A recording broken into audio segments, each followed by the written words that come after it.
That night, countless meteors rained down on the horizon, and all electronic devices worldwide stopped for 100 seconds. It would only be later that such an odd occurrence would be revealed to be Earth's final warning. The beautiful astronomical miracle that captivated everyone was actually an invitation from the apocalypse of humanity. Quantum life forms that fell from the sky, called star spirits. They searched for hosts themselves, and, through genetic resonance, granted humans the power to predict the future and manipulate elements and gravity. And so, people called the awakening of talent awake. But what brought even greater terror to humanity was the fact that nature itself began moving with its own will. Earth's structure began to rebuild. This caused the apocalypse war as life forms began seeking star spirits. Now, in a room where a meeting is being held, the boss became furious. He asked the guy presenting, "What the hell is this? How dare you bring me such a crappy proposal?" He threw the paper on him, told him to pack his things and get out. He's a failure as a planner. Speechless, the guy left and shut the door. One of the guys in the room asked the boss why he rejected the proposal. If he looked closely, it was actually a really good idea. If completed, it would definitely be popular. The boss told him to shut up. He had been in the business for 20 years, he knew that much. It's just that business had been bad lately, so someone had to get fired, and the guy was just unlucky. He grinned, saying of course the proposal belonged to them in the second department. Their bonuses depended on the guy. And nobody like him shouldn't have had such talent. There's no way he'd let a life reversal happen. Now, somewhere in the company, the guy, the protagonist of this story, Kanu Hotaka, a 24-year-old rookie game planner, well, that was in the past since he got fired before even a year at the company. The industry is all about talent, and he apparently didn't have that talent. He was texting with someone, a guy who he met on a bulletin board where game planners gather, and he's the only one who supports him. The guy told him not to undermine himself. He did have talent. Those higher-ups definitely rejected his proposal just to steal it. Though the guy's name sounded funny, his encouragement was what kept him going. Hotaka texted the guy, saying he didn't care if they stole it. It was worthless to him now anyway. He thought it would be appreciated at first, though. Reversal routes are for protagonists, which is completely unrelated to a mob character like him. He then thought to himself that ever since he got hooked on games in high school, his life changed 180 degrees. Though he didn't want to disappoint his mom and dad who believed in him, it seemed like he already had. The guy, Dimensional Genesis, texted Hotaka again, telling him not to worry about it. He loved the game he thought up, but it seemed like everyone had a different opinion. Suddenly, to Hotaka's surprise, a countdown appeared in front of his screen. He was shocked. He thought it was some kind of virus. But he realized it wasn't just him. Panic soaked the air as people saw the strange countdowns appearing on all computers in the company. They all had the same thought, maybe it was hacking, so they thought of calling the security department. But as soon as the countdown reached 0, another message appeared. Welcome to the real world. Final chapter, the beginning or the end. A voice then echoed, telling them that the game had a 99.8% mortality rate, so they should have a happy death. Then bang! The building trembled, the ground broke, the roof shattered. Maybe it was an earthquake, they thought. Hotaka looked closely at his screen. He realized the title was the final chapter of the game he planned. Then, from behind him, he heard a scream. It was a monster. What's more surprising was that it appeared on the 20th floor. Someone told them to calm down. It must be a balloon or something, or probably a movie promotion, so there must be cameras somewhere. But to their surprise, the monster broke through the window. Everyone ran frantically as they realized this was no joke, it was real. The monster ate the first 3 people lagging behind, chewing their bones to paste. People ran. Now they lost all sense of reasoning. Someone shouted saying they should quickly call the police, but another disagreed. The police couldn't do anything about this, just run. Somewhere in the office, Dimensional Genesis wished Hotaka happy birthday through text. He apologized, saying he tried his best, but some escaped. Then the PC went off. Hotaka was part of those running. He had no idea what was happening, but he decided not to think about it since there was no time. He needed to hurry home anyway. He called his sister Nozomi. She picked up and asked him with a stuttering tone what was happening. Still running, he told her that no matter what, She should not open the door, he'd be right back, so she should hide under the bed with Dad and the others. She replied understood. The call then ended. He was happy the call went through since there was barely any signal.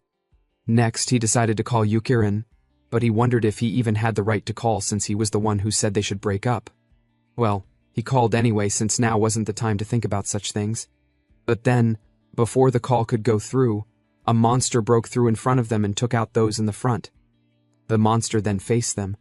The manager, seeing there was no way out, pushed Hotaka to the monster, telling him to become bait for them instead. They appreciated his noble sacrifice. They'd at least offer him some incense. Surprised, Hotaka was about to fall into the monster's mouth. There was nothing he could do but let fate choose its course. Then a missile shot at the monster. The force changed the monster's mouth trajectory and also pushed Hotaka a few distances away, and he fell to the ground, injured. At that moment, he recalled telling Yukirin they should break up. Even though they were childhood friends, she was a wealthy family's daughter, and things had been getting tough for him. They lived in completely different worlds. He told her that, though he might be a coward, he wasn't an idiot who couldn't tell that unlike her who walked the protagonist route, he was aware that he was just a mob character. But then, he woke up, surprised to see himself alive amidst the ruined buildings, though he was still injured. His left arm was broken and he couldn't feel his right leg, his head hurt and he was a mess. He stood up, tried to walk with the aid of a broken rod. He wondered why he suddenly remembered that breakup. Did he hit his head or something? But if he was alive, he couldn't give up since Nozomi and the others were waiting for him, so he absolutely had to go back. Now he was certain that the world had changed and the game world had become reality, but the thing he had no idea about was why it had the same name as the game he planned. He wondered if maybe the game he planned had become reality, but he deemed that impossible. Sometime later, as he arrived at his house, he saw that the building had been destroyed, his mom and dad both dead, buried under the ruins of memories. And now his sister was being eaten alive by a monster. Tears dripped down his face as he saw the gruesome scene before him. He ran with the iron in his hand to take down the monster, completely forgetting about his broken leg. At that moment, he wondered, out of the countless games in the world, why did it have to be his that became reality? He blamed himself for killing the world and killing his family. The monster then pierced its tongue through Hotaka's chest. At his moment of death, Hotaka laughed. He wondered why bad things always had to happen to him. He just wanted to change his fate. He was just working hard to reach his goal. Couldn't mob characters like him be allowed to dream? The monster then activated its tongue's special skill, cutting Hotaka's body to pieces. Hotaka apologized to everyone, promising to atone for his sins if he was reborn. And so, as usual, the regular reincarnation trope, he gasped as he woke up in an assembly filled with students. Surprised, they looked at him. Some guys laughed, mockingly asking him what was wrong. Did he have a weird dream? The supervisor then told them all through a speaker to be quiet. Today was the second most important day for them, third years, after the university entrance exam, so they should pay attention. Hotaka was surprised to see he had come back to high school. He really was reborn. The supervisor then told them they should begin the awakening ceremony. Seeing how different the place was, he realized it was completely different from the world he was in before, but he deemed that not to matter since he was reborn. In this life, he decided to escape from his mob's fate, and he'd grab his destiny with his own hands. But then, he heard a loud clock sound from the sky. As he looked back, he was shocked to see that the world would end in 190 days, 16 hours, 35 minutes. He never expected to see the same countdown as he saw in his previous life. He wondered why he was seeing that again if he was supposed to be reborn. He then asked one of his classmates if he could see the countdown floating in the sky, but the guy had no idea what he was talking about. Hotaka then realized he was the only one who could see it. That meant he wasn't reborn, but he regressed. Just like his proposal, Chapter 1 starts in the high school courtyard. He took a pause, wondering how he could stop the world's collapse in just 190 days, how he could avoid letting his family die twice. He then heard a voice, announcing that his new player registration had been confirmed. Appropriate talent would be assigned to him, based on his characteristics, so he should please wait. Minutes later, the talent assignment was complete, and he was given the talent, Genesis Ruler. He was surprised to see it was a protagonist correction.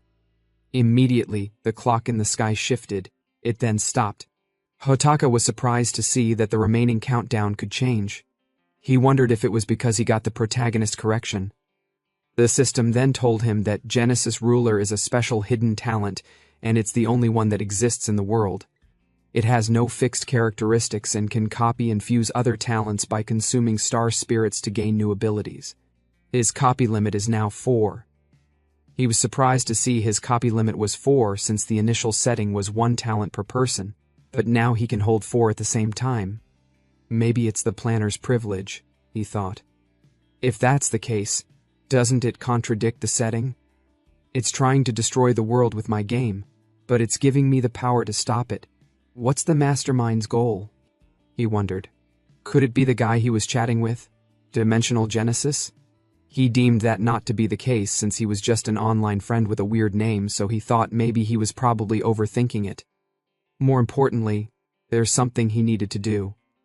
He would have to extend the countdown, to survive no matter what and stop the world's destruction. But first, he decided to confirm something urgently. He ran, making people wonder what was going on. They told him he'd get into trouble. Hotaka didn't care. All that mattered was if his sister, dad, and mom existed in this reconstructed world. He wondered if he could clear away his regrets. He had no memories of living in this world at all. If they didn't regress with him, he had no idea what he would do. In front of him, a girl called him Big Brother. Immediately, he hugged her tightly. He was happy. Now he could atone for his sins. He'd never let anyone hurt her again. He'd definitely protect her. She blushed shyly and told him to stop. Don't you see we're in front of all the students? He then asked her if their dad and the others were doing well. She was surprised by the question, then replied, Of course they're fine. What's wrong with you? You should hurry back, everyone's watching. Someone from above then angrily asked Hotaka, What is a third year like him doing in the first year line? He should return to his own class immediately. Hotaka replied, Yes, sir. But then, he noticed that the teacher looked exactly like the annoying manager from his previous life. He wondered if it was also the effect of the world being reconstructed. If that's the case, he was curious about what position he had in this world. The man then told him to wait. He should come on stage like that and do the awakening ceremony. He also told Higure Yukiran to come up as well since they were the only third years left. Yukiran stepped forward as instructed. Hotaka was surprised to see her. He grinned slightly since she was still the same. Her shampoo scent and her noble aura that kept everyone away hadn't changed. Someone in the crowd then commented, It seems like things will be interesting since an honor student and a failure student will be awakening together.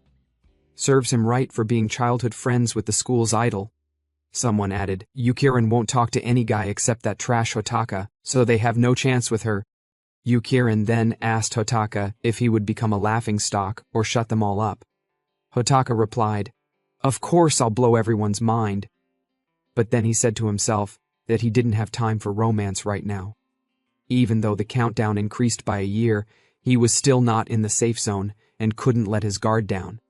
The instructor then announced through the mic that in order to help them understand the importance of the exam ceremony, he'd explain again. With the birth of star spirits, all humans now possess talents. The school's purpose is to discover and properly nurture talents, and the most important thing for those talents is the star rank, the only indicator that determines talent strength. Star rank goes from 100 to 0. The smaller the number, the stronger, with 0 being the strongest. It reflects all their efforts so far and becomes the most important indicator for determining their future life direction. He continued, I won't say who, but anyone fooling around on such an important day has basically thrown their life away. Of course, everyone knew he was talking to Hotaka. The ceremony process is simple, he added. They should put their hand in the star measuring device, and the talent inside their body will illuminate the stars inside. The brighter the star, the higher the star rank. Once awakened, the school will give them 100 points worth of spirits for rank upgrades. They should not underestimate the 100 points. It's the average monthly salary of a working adult. Yukiran then placed her hand inside. It glowed brightly, and her star rank turned out to be 16, Alpha Virginis. People were surprised to see that an A class under the age of 20 came from their school, since A class is proof of being super elite. Now the expectations for Hotaka had increased. The audience didn't believe in him though. They thought he'd probably get the title Gigolo King, since there was nothing to expect of him. Nozomi asked them if they were jealous since they couldn't even become gigolos, so they should shut up. They were nothing but second years. She then wished for her brother to do his best. He's excellent and has worked hard, and he's not someone who hides in Yukiran's shadow. Hotaka placed his hand inside, then said to himself that something as unfair as star rank didn't exist in his game. Though it was cruel, it was realistic to predetermine talent limits and rank human worth. But then, he was surprised to see that his star rank couldn't be awakened. The students laughed in mockery to see his awakened result. He didn't even have talent. Even dogs and pigs have talents, they mocked. That means he's lower than a pig or dog. Hotaka was speechless. He said to himself in disbelief that he ended up shocking everyone in a different way. The system then informed him that the talent passive skill, Star Drain, had been activated. It had absorbed 5,000 points of star spirits from the star measuring device. Now he has one skill use remaining. Hotaka was shocked. He never expected Genesis Ruler to be able to do that. He had stolen all the star spirits that were inside the star measuring device.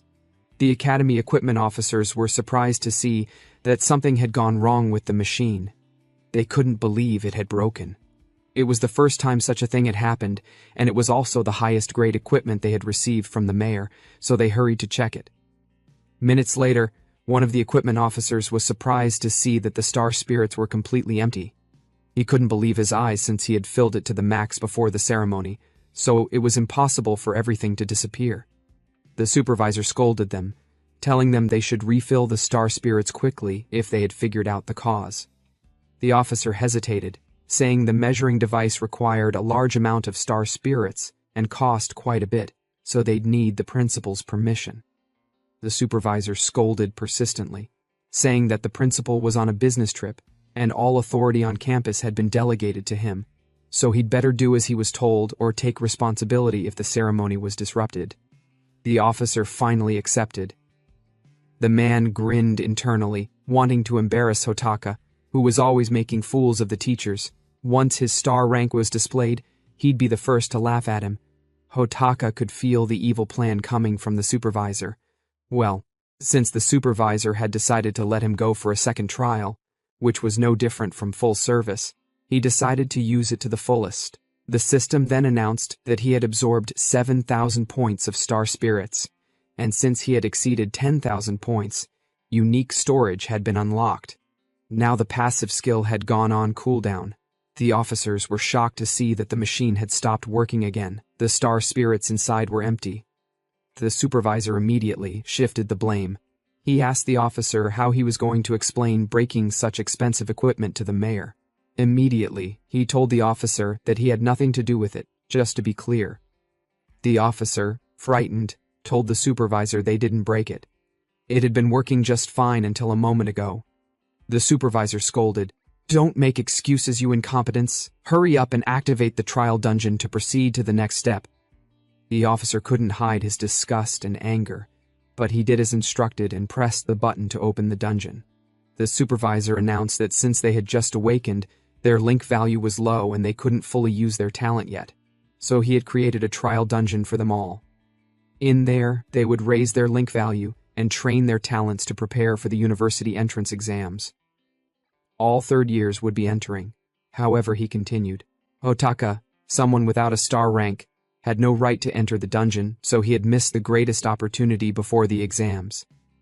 It would serve as punishment for his unusual behavior, he said, then advised the underclassmen not to end up like Hotaka. All the third years were excited to enter the dungeon, ready to go wild. Some mocked Hotaka, who couldn't participate, wanting to use this chance to get stronger and look down on him completely.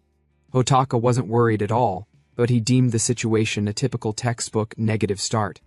Yukiran asked him, "Didn't you say earlier that you would blow everyone's mind?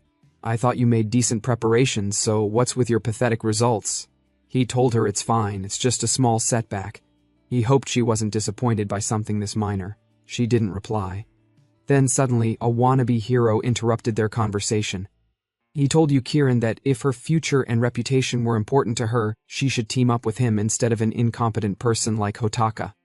Someone like him with rank and status was more suitable for her than anyone else. The guy's name was William. Level 15 talent, swordsmanship, link value 50, star rank 41, and combat power 18. He was the heir to the William group. If he succeeded the group, he'd be equal to Yukirin both economically and in combat power. He approached her and said with his ugly face that they were the ones chosen by God as the ideal protagonists. But then Yukirin activated her energy, scaring the life out of him. Her stats were at least 3.5 times greater than his. She told him in a sharp tone to disappear from her sight. Immediately, he ran like a mad dog toward the entrance together with his teammates, knowing they'd definitely be killed if they stayed there any longer. But the guy wasn't ready to take such an insult and was determined to kill her in the dungeon. Yukirin then walked toward Hotaka and told him that he was wrong about one thing. She wasn't disappointed, she was just frustrated. He had been working hard in the shadows all this time. But it's fine, she said. As long as one of us becomes strong, that's enough. So that we can both survive in this chaotic world. I'll keep getting stronger. As long as I'm here, I won't let anyone hurt you. Well, that same phrase was something he told her when they were little. Hotaka, stunned by her words, wondered if he had made the wrong decision somewhere. He was seriously about to become a gigolo king. The supervisor then announced that all third years except Hotaka had entered the dungeon, so today's school assembly ended there. But then, the equipment officer commented through the speaker, saying that such junk that arbitrarily decides people's lives should just break. If your star rank is high, you stand above others, and if it's low, you can only serve those above you. This unfair and unchangeable fate, don't you all think it's wrong? Don't you want to rebel against it? The supervisor scolded him, asking if he had lost his mind to be acting on his own. The officer replied, "What do you mean? Of course I went crazy because of you in this world." He then activated his energy, sending the supervisor flying. He transformed from a human into a monster with an increase of 10 levels, now at level 35. Other mutated personnel arrived one by one. The supervisor asked if those from the equipment department were performing a coup while the principal was not around, since they had even undergone beast transformation. The officer replied, "Yeah, what we're rebelling against is the unfair fate imposed on us. After enduring for years at this school, we finally got our hands on high-star material so we don't have to endure anymore." He swallowed the material and told everyone that he'd kill them. The students ran frantically in fear as the mutated humans began to eat them alive. Immediately, the countdown shortened by 20 days. Just so you guys know, I think there's an issue in the translation. I don't know if it's 1 year and something days or 190 days, which got shortened by 20 days, and now 170 days are left. Hotaka was surprised by this sudden decrease, since it wasn't written in his initial proposal. Now he finally realized that not everything goes according to plan, so it looked like he'd have to adapt on the fly. Randomly copying talents here would be too much of a gamble, so he decided to find another way to survive. He then activated the system's unique storage while running. The system started up. 5 weapons, armor, items, and 1 gift had been unlocked.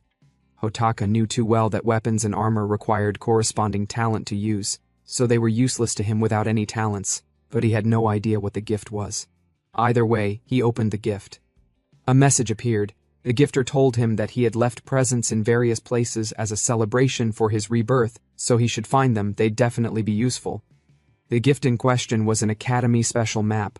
When used, it unlocked all information about the terrain, treasure chests, hidden maps, hidden missions, unlock methods, and more within the Academy. The sale price was 10,000 points. His current points were 12,000. Hotaka was happy for such a gift. Though it was expensive, he deemed it useful, so he decided to buy it right away. He then consumed 10,000 points. He decided to locate his sister. Immediately, the navigation began, directing him to the designated location where his sister was. He deemed the navigation amazing, otherwise he wouldn't have been able to find his sister in all this chaos. Minutes later, he saw his sister helping other students. He immediately grabbed her hand and told her they should go. They'd be hiding in a safe place. But then the system activated, informing him that a copyable talent had been detected. His sister, level 8 talent, unawakened. Her star rank was 15 Alpha Antares.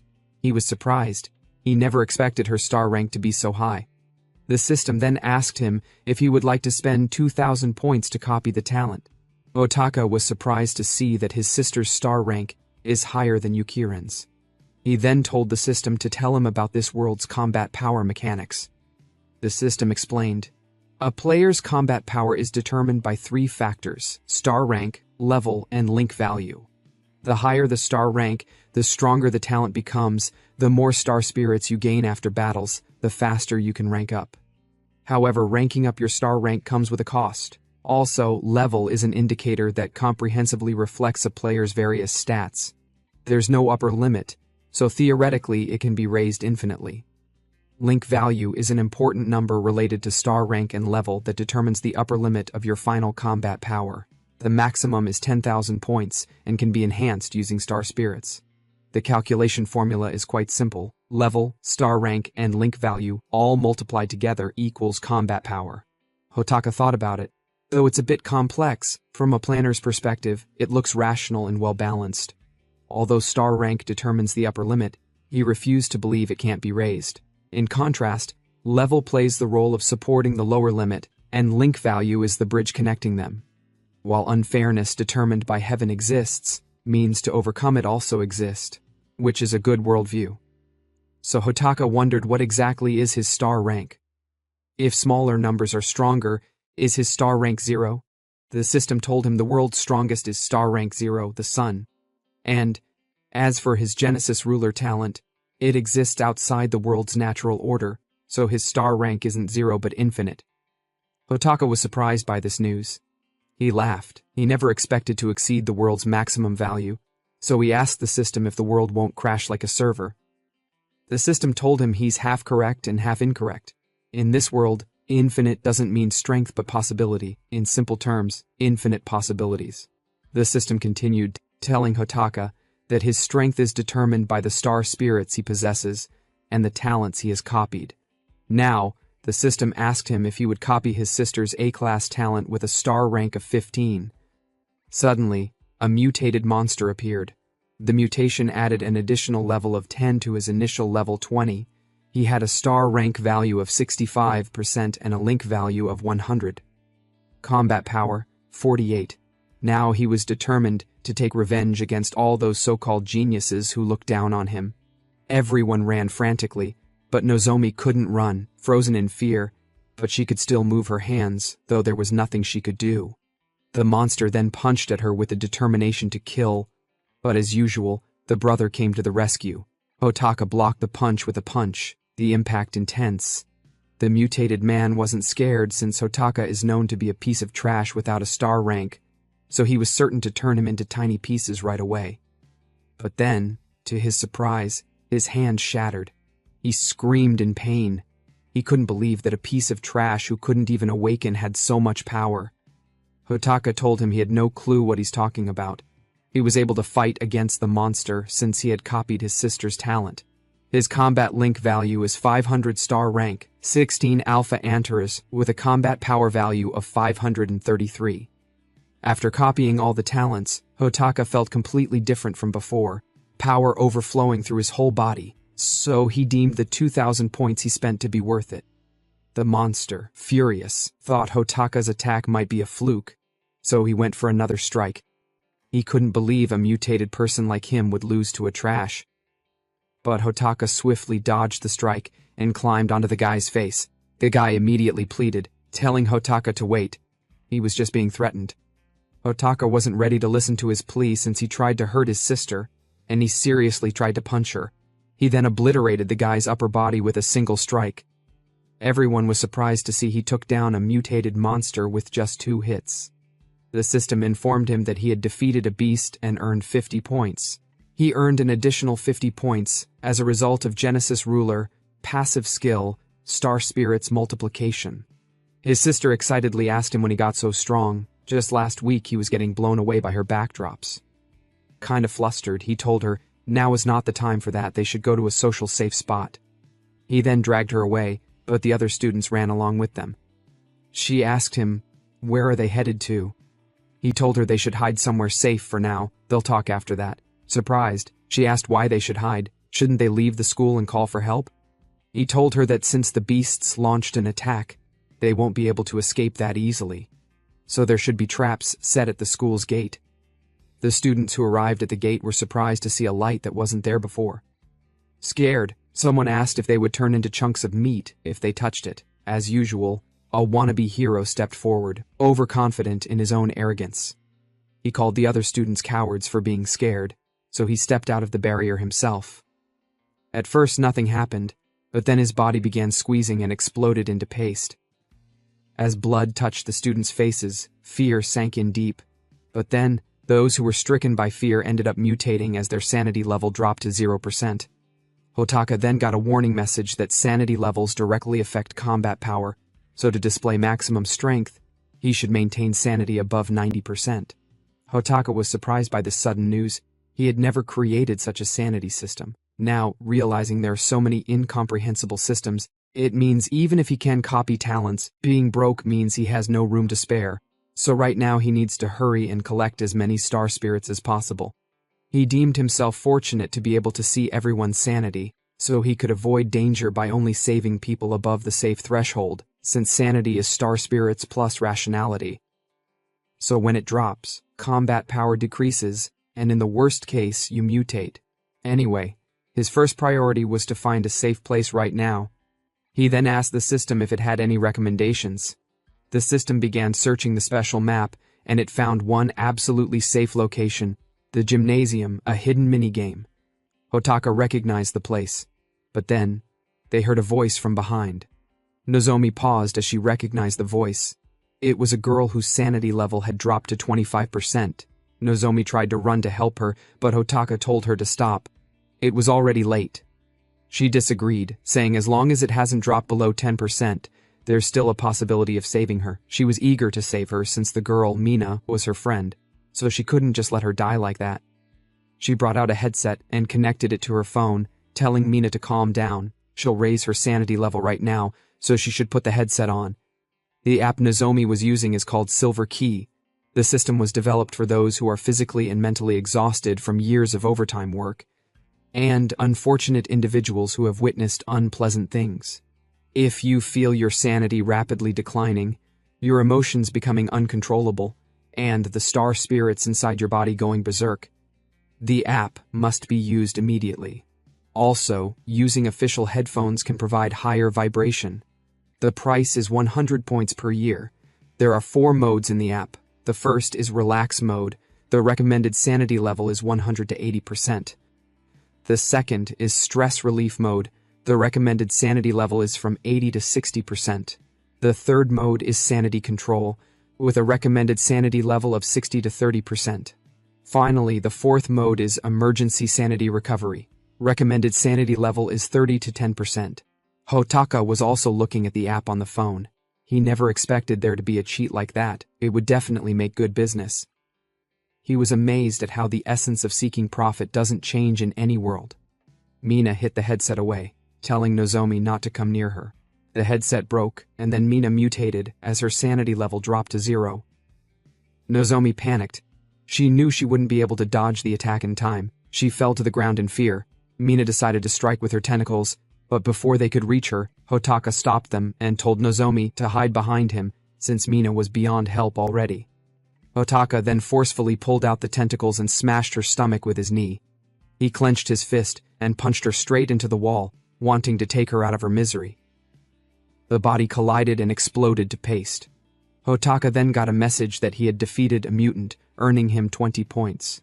Nozomi apologized to Hotaka, saying she knew she was a burden this time. She gets called stupid or a saint because she can't abandon her softness and she's self-centered.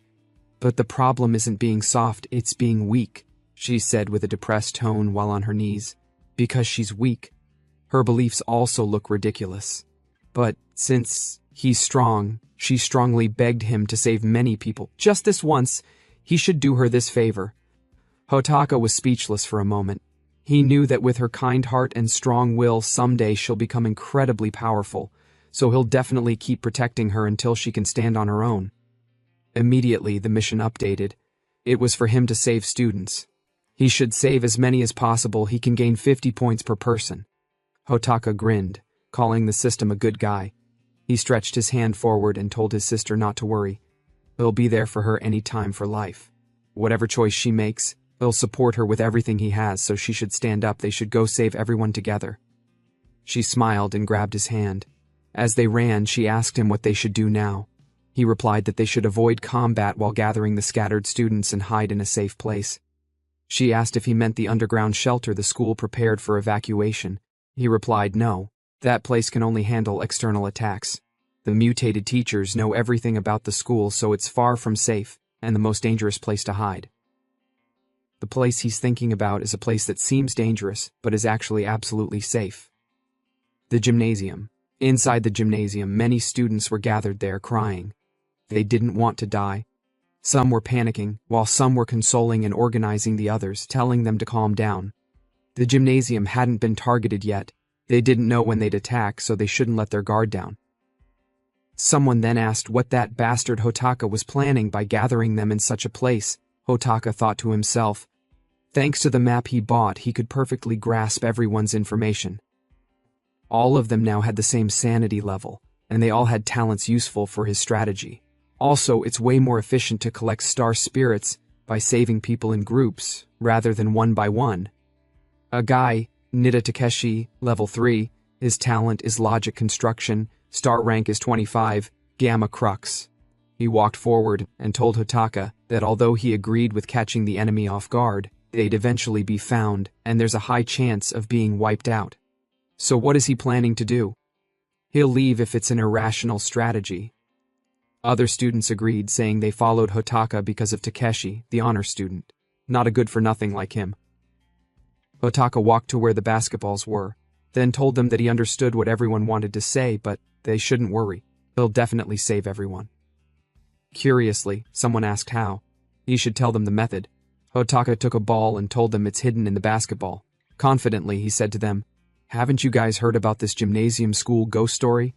The whole students erupted into a chorus of screams and questions the moment the idea was raised. They shouted at Hotaka, what was he even talking about? A school ghost story about the gymnasium? How did that help them now? Takashi, never one for subtlety, demanded to know whether Hotaka had dragged them here to save them, or to tell some incomprehensible bedtime tale. The rest echoed the sentiment, either Hotaka explain himself, or they weren't going along with this circus. Then Nozomi stepped forward and shut down the complaints like a referee stopping a brawl. She told them to stop whining. They had survived so far because of Big Brother Hotaka, she reminded them, and even though they hadn't escaped the crisis, yet there was nothing inherently wrong with his judgment. Trust him. He'll save everyone. A few students rallied behind her, pointing out Hotaka's track record. He'd apparently defeated a beast in one hit, the kind of fact that gets you forgiven for a lot. The opposing students bristled and threw insults. Fists started twitching. Hotaka, of course, chose that exact moment to put on a show. He told them this was no time for fighting, then proceeded to demonstrate skills nobody asked for. The students sighed. Really, of all times to be theatrical. But Hotaka kept going. This, he announced, was merely a warm-up. His plan? Overcome the crisis using basketball. Yes, basketball. The room correctly reacted, as if Hotaka had announced he planned to extinguish a forest fire with a candle. Takashi, the calm centerpiece of the bunch, made a choice. Takashi declared he'd bet on irrational life over rational death. He'd stay and watch whatever miracle Hotaka was planning unfold. Once Takashi, the most respected student among them, committed, the dissenters folded like cheap chairs and agreed to stay too. Hotaka inwardly noted Takashi's steady judgment and thought to himself this leadership angle had been worth it. Just then, a lanky, zombie-looking student shuffled up to Hotaka and offered to help. He boasted basketball skill. Hotaka waved him off. This one was his to handle alone. Then, in classic show-off fashion, Hotaka reached out and shook the guy's hand. The kid's name was Kawhi, level 12, second-year basketball ace with a star rank of 86. The handshake wasn't just friendly. Hotaka copied Kawhi's basketball talent. Not satisfied, Hotaka tapped a pretty girl on the shoulder, which made her blush, and, in the same casual motion, copied her high hit rate skill too. The system, because of course there's a system, informed him that copying a skill consumed 500 points, and that he now had one more talent slot available. The system also announced a fusion. 2 talents would combine into a single enhancement talent. The fusion completed, and boom, Hotaka's appearance and aura shifted. He now looked every inch the basketball prodigy. Students unfamiliar with how Hotaka had just done a metagame talent theft stared in stunned awe. Hotaka didn't pause to soak up praise. He sprinted with a basketball, twisted in midair, and nailed a perfect shot. People started asking incredulously how a non-club kid could make that move. Someone grumbled that layups weren't that hard, but before they could fully moan, Hotaka leapt from the free throw line and dunked. Then he hit a perfect three-pointer. The gym went from doom and gloom to halftime show in the span of 3 baskets. Takashi watched and thought, if Hotaka isn't showing off, then what is he really plotting? Hotaka then explained, not out loud so much as the narrator spilling the cheat code, that the gym had hidden properties. Shoot from designated spots in specific ways, and you open a completely isolated space. A hidden realm where monsters can't see or attack you. That's the gym ghost story. It's not spooky folklore, it's a game mechanic. Hearing this, Takashi's disbelief flipped to hope. Hotaka didn't explain how he knew. He'd bought that knowledge with 10,000 points. It was basically a mini-game purchased off-screen. Doing it in front of 100 students, alone and under pressure. But Hotaka was doing it anyway. He backed up, launched a shot from half-court, and the ball thundered through the net. The students erupted. This was no fluke. It was pure, practiced skill. If Hotaka kept this up, they might actually be safe. But Hotaka warned them, it wasn't over. More successful shots were required before the hidden space would manifest. The final shot was the key. He moved back to prepare the next decisive throw. At that precise moment, the tension escalated outside. Some students saw multiple monsters charging at full speed toward the school. Screams and chaos followed. 3 beasts were coming, they shouted, headed straight for the gym. Panic spread. A few sensible kids said outside would be suicide, while others ran madly in all directions like marbles escaping a shaken jar. Girls with a deer's survival instinct froze in prayer, instead of running narrator's note, bad plan, and begged for salvation like it owed them a favor. Takashi and a handful of students grabbed tables to form a barricade against the incoming monsters, buying time by brute force and blind hope. Takashi turned toward Hotaka with desperation in his voice. Finish the shots, open the hidden space, they had no choice. If Hotaka failed, they'd all die. The weight of that reality was obvious. Hotaka wasn't playing. He lined up, cocked, and launched another deafening shot. The students watched in suspended prayer as the ball sailed. Outside, the monsters were almost on top of the gym. One of them snarled that foolish humans were hiding in the gymnasium and all deserved to die. Inside, sanity frayed fast. The barricade holders shouted that they were at their limit and begged Hotaka to complete the final shot. The football sliced through the air like it had an ego of its own, spinning in slow motion as if it wanted everyone to admire its perfect trajectory. Every student froze in suspense, breathing like malfunctioning robots, until bang! The ball slammed into the net, bursting into a golden light like it just ascended to football heaven. The old gymnasium responded like a forgotten deity waking from a nap, glowing so bright it probably blinded a few unlucky eyes. And just like that, the system casually informed Hotaka that the hidden minigame, Gymnasium Ghost Story, had been cleared. Unfortunately, celebration time got cancelled because somewhere outside, the monsters finally broke through the barricades with the enthusiasm of unpaid interns on revenge mode. They charged in, howling about how the humans would scream and beg, declaring their buffet officially open. But when they stormed into the gym, ready for the main course, they found absolutely nothing. No students, no screams, just a glowing, empty hall mocking them in silence. One particularly dramatic monster smashed the ground and yelled what the hell was going on because clearly his PhD in human hunting didn't prepare him for invisibility tricks. The humans had escaped. Unacceptable. Furious, the monsters stomped off to search for new victims, probably hoping for a less humiliating scene next time. Meanwhile, inside the hidden space, the students were basically holding their collective breath, staring at the monsters right in front of them without being noticed. When the beasts left, the humans finally let out their screams, of joy this time. They had survived. Barely, but still. Hotaka received a notification that he'd rescued 180 students, earning 9,000 points. His eyes gleamed like a man who just saw his tax refund. 9,000 points, massive. The students swarmed him like fans spotting a celebrity at a mall, showering him with apologies and praise. Apparently, he was their savior now. Some even pledged lifelong loyalty, which was cute until a few girls started whispering that if he wasn't dating Nozomi, maybe, just maybe, they had a shot. Delusional optimism, thy name is high school romance. Meanwhile, Takashi, the resident genius who acted allergic to friendship, actually extended a handshake. The entire student body short-circuited in disbelief. Takashi, offering a handshake? The same Takashi who'd rather dissect emotions than express them? Historic moment. Hotaka took the handshake, shrugging it off like it was no big deal. He simply said it was fine, but there were still more students to save. The system informed him about Takashi's copyable talent, logic construction, star rank 25. Hotaka considered it but passed. Sure, it was useful, but logic doesn't exactly kill monsters, and right now he needed things that did. Takashi adjusted his glasses like an anime philosopher and told Hotaka he was impressed but couldn't understand why Hotaka hadn't done all this from the start. Charging beasts head-on without a strategy wasn't exactly Nobel-worthy. Takashi's eye twitched. Clearly he wasn't impressed with motivational nonsense. Then, because the universe loves timing, a massive chest appeared, glowing like treasure in an RPG no one asked for. Hotaka approached it with zero hesitation, announcing that he'd be taking it since he cleared the mission. No objections from the peanut gallery, just a collective nod of admiration. He opened the chest, and light burst out like it was auditioning for a divine spotlight. The system rewarded him with 500 star spirit points and a new weapon, the Lightbow Sanga. A divine relic forged for show-offs apparently, blessed by the god of light and perfect for vaporizing dark, undead, and demonic nuisances. The students gawked. Some muttered they wished they could wield something that epic.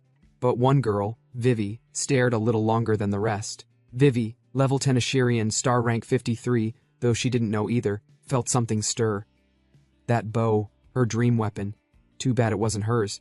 Hotaka, being observant for once, thought the same thing. That girl was special. Perfect match for the bow's attribute. He extended a hand and told her they should work together. Vivi blushed so hard it could have powered a light bulb. She stammered through a greeting while her brain took a hard left into fantasy, marriage, kids, the whole sitcom package. Girl had her own anime running in her head while Hotaka just wanted to copy a talent. After copying her Ashirian talent, Hotaka spent 800 points to fuse talents of the same attribute. His body lit up like a malfunctioning sun, leaving the students gawking as if witnessing a divine rebirth. When the glow faded, Hotaka had transformed into a light ranger. Basically, a battle lord, or in simpler terms, someone finally ready to stop being a punching bag. He smiled inwardly. Time for the counterattack. Hotaka moved to the other side of the school, where chaos reigned supreme. A monster taunted a terrified boy, telling him to run for entertainment. But before it could finish its villain monologue, 3 arrows struck its face and chest, cutting the speech short. The creature hit the ground with an unflattering thud. The student looked up, stunned to see Hotaka standing heroically against the light. The kid thanked him, but the moment was short-lived. Hotaka sensed danger, barked at the student to duck, then unleashed a volley of arrows that shredded incoming monsters before they could blink. Efficient, brutal, stylish. The bow and Ashirian talent synced perfectly, unlocking new skills, multi-arrow and chase arrow. Multi-arrow allowed him to fire up to 3 arrows at once, because apparently one wasn't enough. Chase arrow? The arrow equivalent of a stalker. It tracked its target no matter where they ran. Hotaka's eyes narrowed as he spotted another monster trying to chew on a student. He jumped, took aim, and fired a chase arrow. The projectile curved mid-air, found its target, and decapitated the monster's jaw like a hot knife through chaos. He turned to the remaining students, his tone sharp but honest. Once anyone mutates, there's no turning back. No hero speeches, no miracles, just run. The students nodded, terrified but obedient. They scattered as Hotaka resumed his hunt, arrows raining like divine retribution. He had slain 4 beasts and 1 mutant, earning another 500 points. The system informed him that it was compiling the data, because apparently even divine game systems need a moment to calculate just how ridiculous his kill count had become. The final tally rolled in like a victory announcement. 780 students rescued, 38 beasts defeated, 68 mutants obliterated, 42,000 star spirits earned. Only one beast left, the last one, the final boss. The final boss meant one thing, either glory or a very embarrassing death. Sadly, he was completely out of gas. His breathing sounded like an old generator, and his energy bar was begging for retirement. He ordered the system to open his unique storage, and the options popped up like a cosmic shop menu designed by sadists. Evil Slayer for 50,000 points. Orbital Cannon for 80,000. Ground Fire, because why not add something that sounds like friendly fire? Hotaka stared at the screen and nearly laughed. He'd thought he was rich. Turns out, he was just window shopping in the divine poverty lane. But then, finally, something practical appeared. An epic recovery potion. 200 points per bottle, or 500 for 3. The catch? It was ridiculously overpriced, but desperate times call for terrible financial decisions. So, like any self-respecting broke hero, he bought 3 bottles and muttered about inflation as he gulped one down. Warm power surged through him like caffeine on steroids. His fatigue vanished, his pulse steadied, and for a brief, glorious moment, he felt untouchable. Infinite power, 5-minute duration. Classic scam buff. He grinned, muttering inwardly that if he was going to crash, he'd at least crash with style. Then he bolted toward the library, because of course the final boss had to choose the creepiest place in school. Inside the library, chaos was already unfolding. The final boss, a hulking monster with too many limbs and even more ego, had Lena pinned in a corner. It was demanding access to the Academy's secret treasure vault, promising to let her live if she complied. Lena, despite her fear, snapped that only she and the principal even knew of its existence. But the creature laughed, revealing that the principal himself had spilled the secret, begging for his life like a coward. Sure enough, the principal was there, groveling, apologizing to Lena for being strict, blabbering that he only told the monster to save himself. The betrayal dripped from his words like oil. Lena's fury could have set the bookshelves ablaze. She yelled that he was a traitor, that some things were never meant to be sold out no matter the cost. But the monster wasn't interested in loyalty speeches. It mocked her ideals, sneering that she was clinging to a dying academy run by fools. The heretic court, it boasted, had already blessed him with this monstrous body, proof that power, real power, didn't come from principles but submission. Lena's glare hardened. She spat back that the treasures of Rixon Academy were sacred, earned through blood, sweat, and sacrifice. They weren't bargaining chips. The monster chuckled, amused by her defiance, and promised that, if words didn't work, he'd simply break her mind until she gave in. Its claws reached for her, ready to crush her resolve, and then, bang! An arrow sliced through the air, splitting the monster's tongue mid-sentence. Another pair followed, drilling through its eyes before it could even roar. The creature screamed, staggering back, clutching at its face as black ichor dripped down. In panic, it conjured a third eye on its shoulder, because why not double down on nightmare fuel, and scanned the room furiously. Hotaka stepped out from the shadows, his bow still glowing. He didn't need a speech. His fist did the talking, smashing straight into the monster's skull with enough force to redecorate the wall behind it. The impact hurled the beast across the library, sending books and ancient memories flying everywhere. As the dust settled, Lena gasped at the sight of him. Hotaka, alive, glowing, and looking way too calm for someone who just punched a demon. Even the vice principal blinked in disbelief, probably wondering if this was divine intervention or bad luck. Hotaka turned, glaring at the corrupted creature, the former vice principal. The realization hit like a gut punch.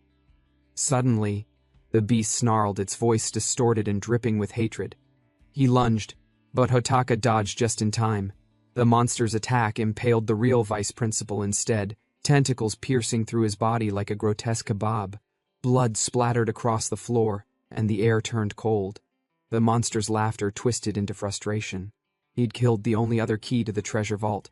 Brilliant. Even monsters, it seemed, could suffer from poor anger management. Hotaka smirked, half horrified, half entertained. Great. One less problem, but also one more. The creature growled, cursing itself and the situation. It muttered that killing Hotaka wasn't part of the plan and that dealing with him would be more trouble than it was worth. It began to retreat, forming a barrier with shimmering, cursed light. Hotaka fired an arrow, but it ricocheted harmlessly off the shield. The monster laughed, voice dripping with contempt.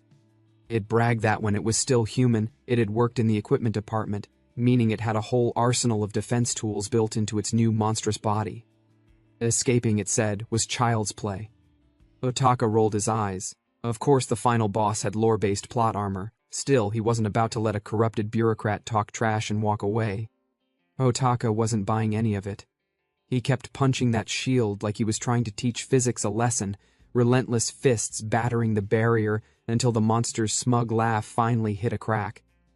The shield shattered across the air with a sound like a snapped spine, and Hotaka's next punch planted square on the creature's skull, sending it flying like a busted drone into the rafters. He landed, chest heaving, eyes cold as a broken streetlight. "Leave the Triad dungeon key and your corpse," he meant, "and don't think about walking out whole." From the floor, Tammy watched with her jaw near the floor. She'd never expected a student to wreck a rank 30 energy shield in 2 strikes. Only the principal, in legend, could do that. The monster heeled in a fury, wings erupting like torn banners, and it launched itself skyward with murderous speed. "You're lucky today," it bellowed. "I'll spare you." Then it laughed and tried to vanish into the clouds. Tammy's face went hard. That thing has the Triad key, she thought. It can't be allowed to escape. Her legs coiled, rabbit skill markings sparking at her ankles as she prepared to sprint. Hotaka didn't let her go alone. A light tap on her shoulder, a quick plan, wait, cooperate. Hotaka moved first, and the system answered like a stingy god handing out tools. Hotaka spent 1,000 star spirits to copy Cassiopeia's leap. He dumped another 4,000 to jack jump height to 50 meters, another 4,000 to raise consecutive jumps to 4, and 2,000 to speed jumps by 20%. 11,000 star spirits burned in total, a reckless investment, and he felt every one of them. He didn't bother to argue with the math. He needed air, and the monster needed cutting down. The monster crowed about human limits, flapping higher like an arrogant festival balloon. 3 arrows sliced out of the sky, and the shield around the monster shredded in sparks. He gaped as a second arrow punched a hole through one wing. Feathers and ichor scattered like a failed parade. How in the world is this happening, he wondered, bewildered, because the attacker wasn't supposed to be that high. Here's the trick. Hotaka's leap was married to Tammy's rabbit launch. She gave the boost, he rode the momentum. A human rocket pack with a teacher awkwardly clutching a student mid-flight. Tammy's ears twitched, and her face burned crimson at the position, embarrassed as hell, but she shoved every ounce of her rabbit power into the launch. Physics filed a complaint and lost. Hotaka hit the monster's height with a grin. He loosed 3 arrows, the monster dodged some, but then his limbs stiffened. The wing wound left earlier was a slow poison, decay seeping through muscle and bone, and movement that had been fluid began to seize. The monster's sneer turned into a choke. Too late, it realized, and Hotaka was already behind it, raining a new volley that punched through chest and wing alike. The beast teetered, still arrogant, still cursing that if Hotaka had been lucky enough to hit the head earlier it might have been over. Hotaka laughed inwardly at the theatrics. He traded guaranteed heat-buffed power for the leap build. Yes, his hit damage dipped, but he could now stay airborne, chain strikes, and outlast the monster's escape. He double-jumped in the air, then triple-jumped, each thrust a hard, point-blank punctuation mark. The creature screamed that no brat should be able to pull so many mid-air jumps, and that cocky laugh curdled as its limbs froze. Poison stage 10, the paralysis creeping in. Hotaka rolled mid-air and hammered the monster's head, blows raining down until the hulking thing fell like a ruined statue. It tried to drag him into oblivion, promising to take Hotaka down with it. Noble last words for a defeated pride. But Hotaka kept moving, followed through with a deafening strike, and the monster crashed into the ground, the impact cracking stone. Hotaka didn't let gravity get the last laugh. He triggered his controlled fall with another leap chain, triple turn, breaking the descent so he landed, and the monster hit harder. The beast convulsed, skin flaking, and then the human shape bled back through, a broken man with a snapped leg, coughing and smiling at the farce of being bested. He spat a bitter line about the heretic court's inevitable plans, promised to meet Hotaka in a rancid hell, and dissolved into ash like a candle someone finally blew out. The system chimed in, Boss Yoga defeated, reward 5,000 star spirits. Loot, Triad dungeon controller, opens and shuts dungeon doors with a 30-minute cooldown, and lost Academy equipment vault key, the one that actually mattered for gear and explanations. Hotaka looked upward at the ceiling he'd just used as a punching bag for destiny. Through the school's general communication system, Tisha Lena's voice echoed across the ruined campus, broken but proud.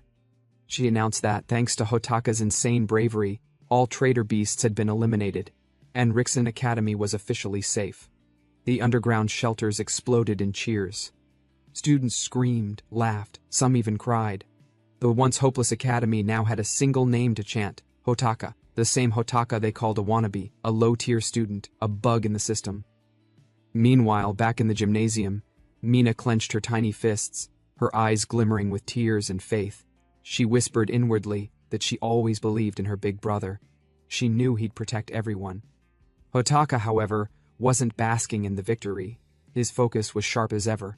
Staring at the strange metallic device he obtained after killing the boss, his expression darkened. The screen showed an updated countdown, 180 days until global collapse. He exhaled slowly. So that's it? Not over yet. Turning to Tisha Lena, he said coldly that the battle wasn't done. The third-year students were still in danger. The heretic court wasn't finished. He had to move. Tisha Lena's expression shifted in shock. She cursed under her breath, saying those heretic bastards planned to crush them entirely. But just as Hotaka turned to leave, she called out suddenly, her voice trembling between fear and duty. She told him about the secret treasure vault, the Academy's hidden arsenal.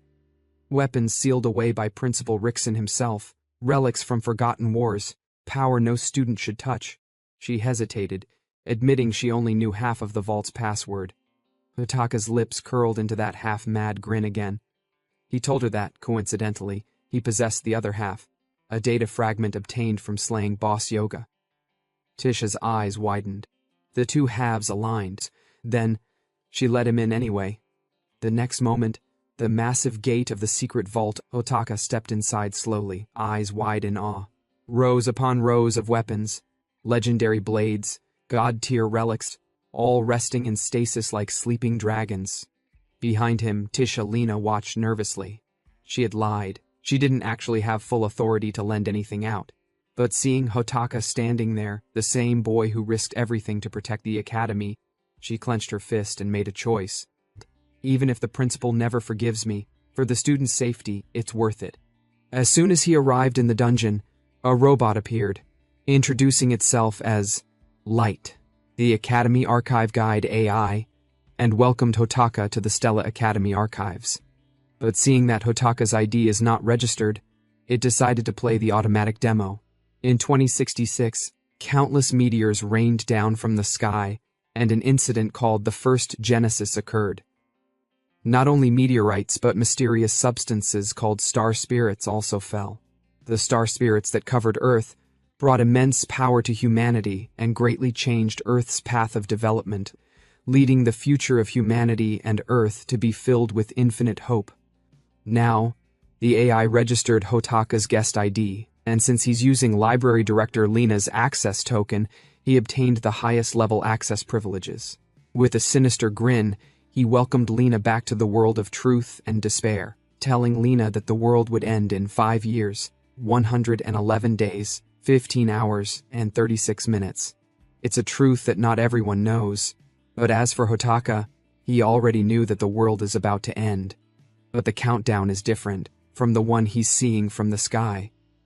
He thought the countdown should be something humanity decided for itself. Though having crisis awareness is good, it's completely different from what he was seeing. The AI then spoke again, telling Lena that her power is needed for humanity's future. So did she work for humanity's future today? Every action becomes a heroic deed that extends the countdown and will bring her wealth and honor. For details, she could contact the End Countdown Bureau. Hotaka, who was using Lena's identity, realized that he might get rewards for his actions.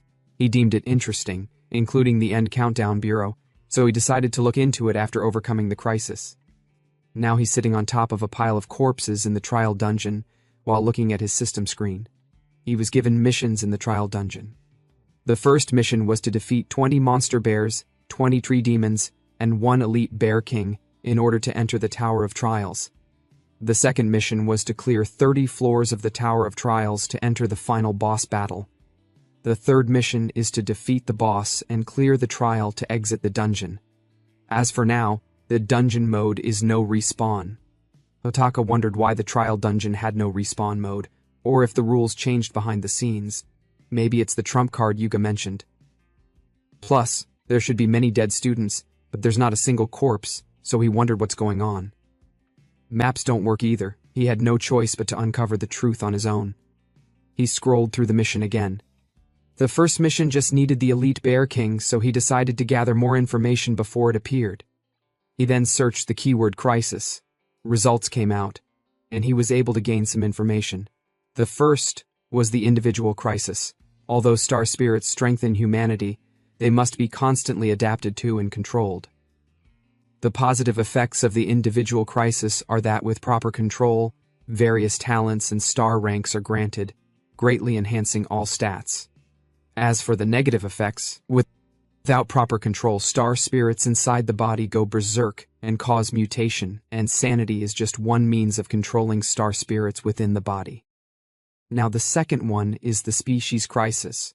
After the star spirits' descent, star spirits changed Earth's ecosystem and brought evolution, changing plants, animals, and elements to develop self-awareness and gain group consciousness and aggression. As a result of that, all species simultaneously reached the starting line, and humanity found itself at an overwhelming disadvantage in the survival war. The third is the territory crisis.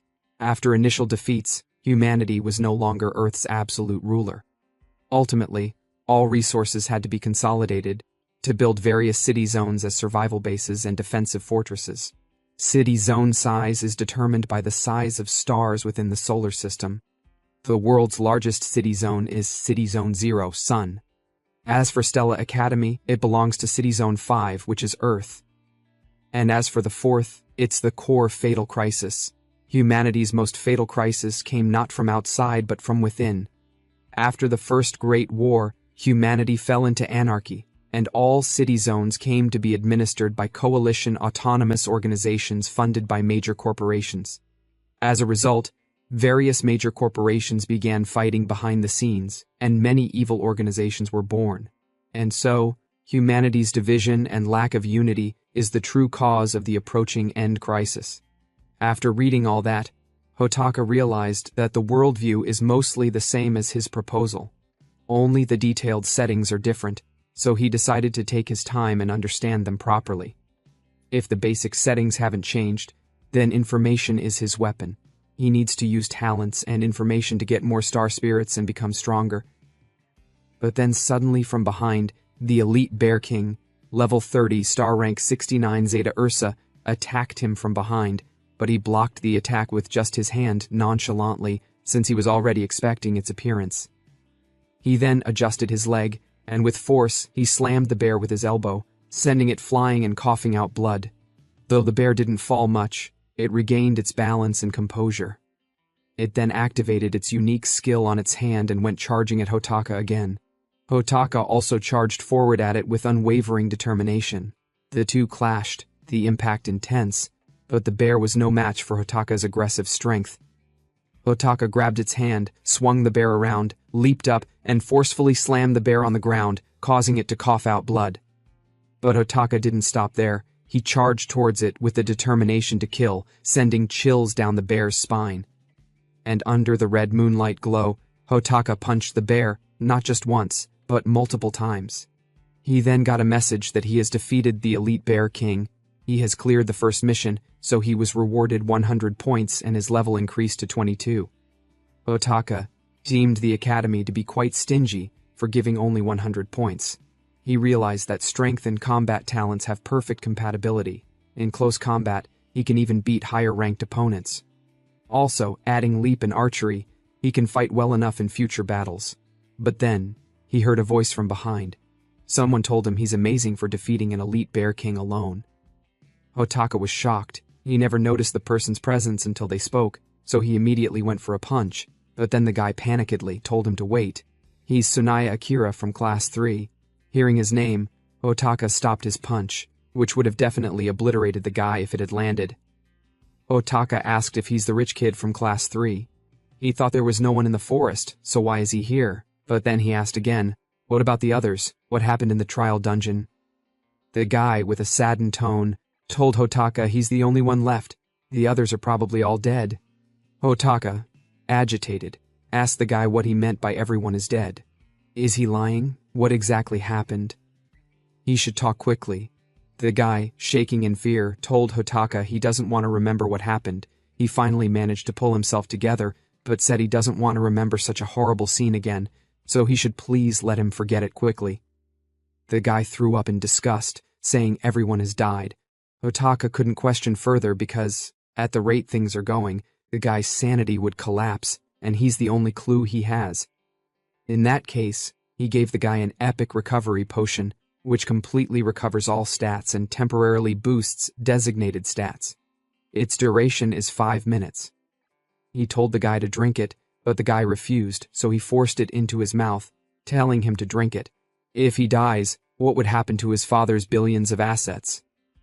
As soon as the guy tasted the potion, he took it from Hotaka's hand and drank it himself, saying he could feel the power surging through him and his brain feels clear. He has never felt such a way before. Hotaka was speechless. The potion costs 1,200 points per bottle, so of course it would work wonders. The guy voiced his ignorance, saying he thought he had seen all kinds of things, but he had no idea such potions existed, and Hotaka gave him such an item that money can't even buy. Immediately he went on his knees crying. He called Hotaka Big Bro, saying he has no idea he was such a good guy for giving him such a thing when it's their first time interacting. Still crying, he continued, all my friends were only after my money, and when push came to shove they abandoned me and ran. Without this high-grade stealth suit, I would have died ages ago. And so, he told Hotaka that for doing such a thing for him, from today onwards they're brothers who will trust each other. Although Hotaka didn't help him to gain his favor, he stretched his hand and told the guy it isn't a bad idea to have a rich brother. The guy laughed and told Hotaka that he cannot do anything, but he has got money so he should tell him anything he needs.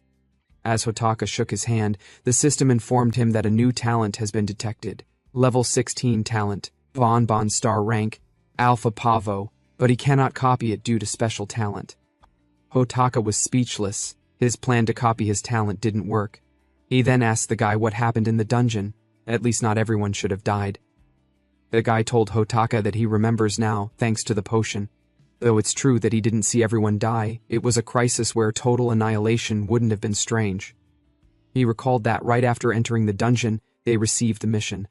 It was no respawn mode, but they thought it was the Academy's mistake, so nobody thought deeply about it, and each party entered the forest and started hunting. But the beasts were 5 times stronger than usual. They had incredible power that killed people with one strike.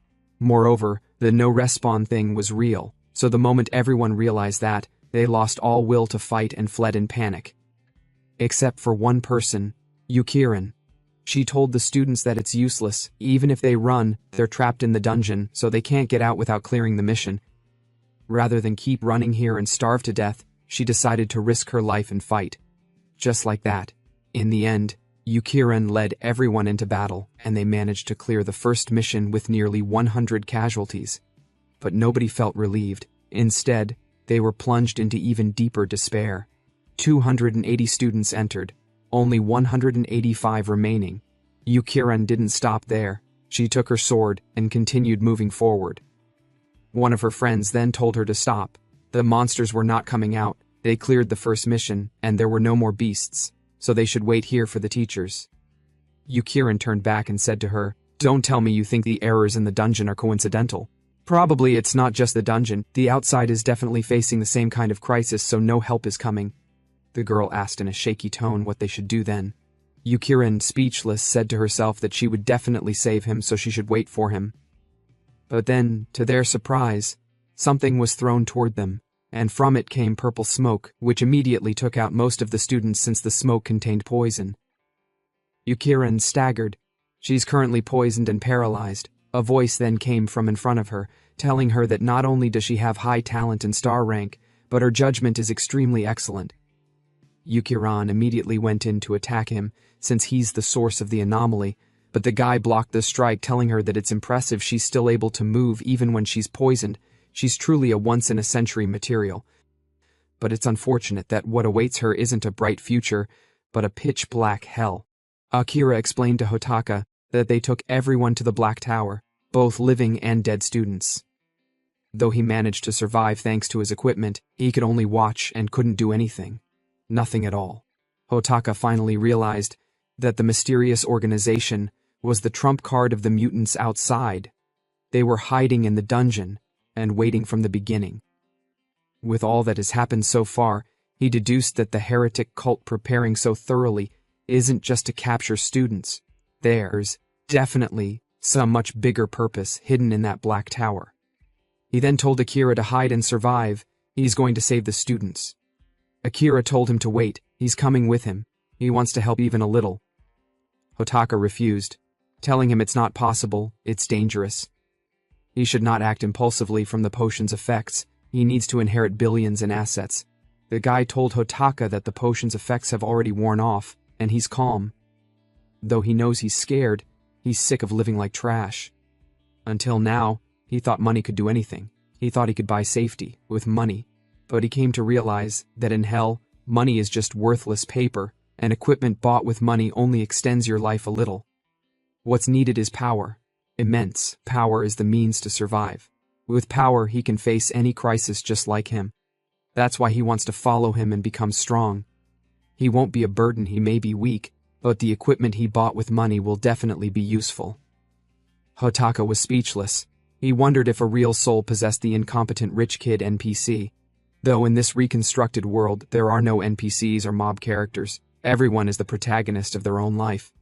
He then agreed to let Akira come with him, wanting to see if his resolve is real. Hotaka told him the path ahead will be even more dangerous.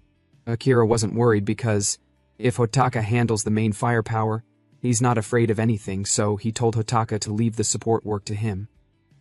Minutes later, they arrived at the tower, but they noticed something strange. The tower door refused to open even though they'd cleared the first stage of the mission.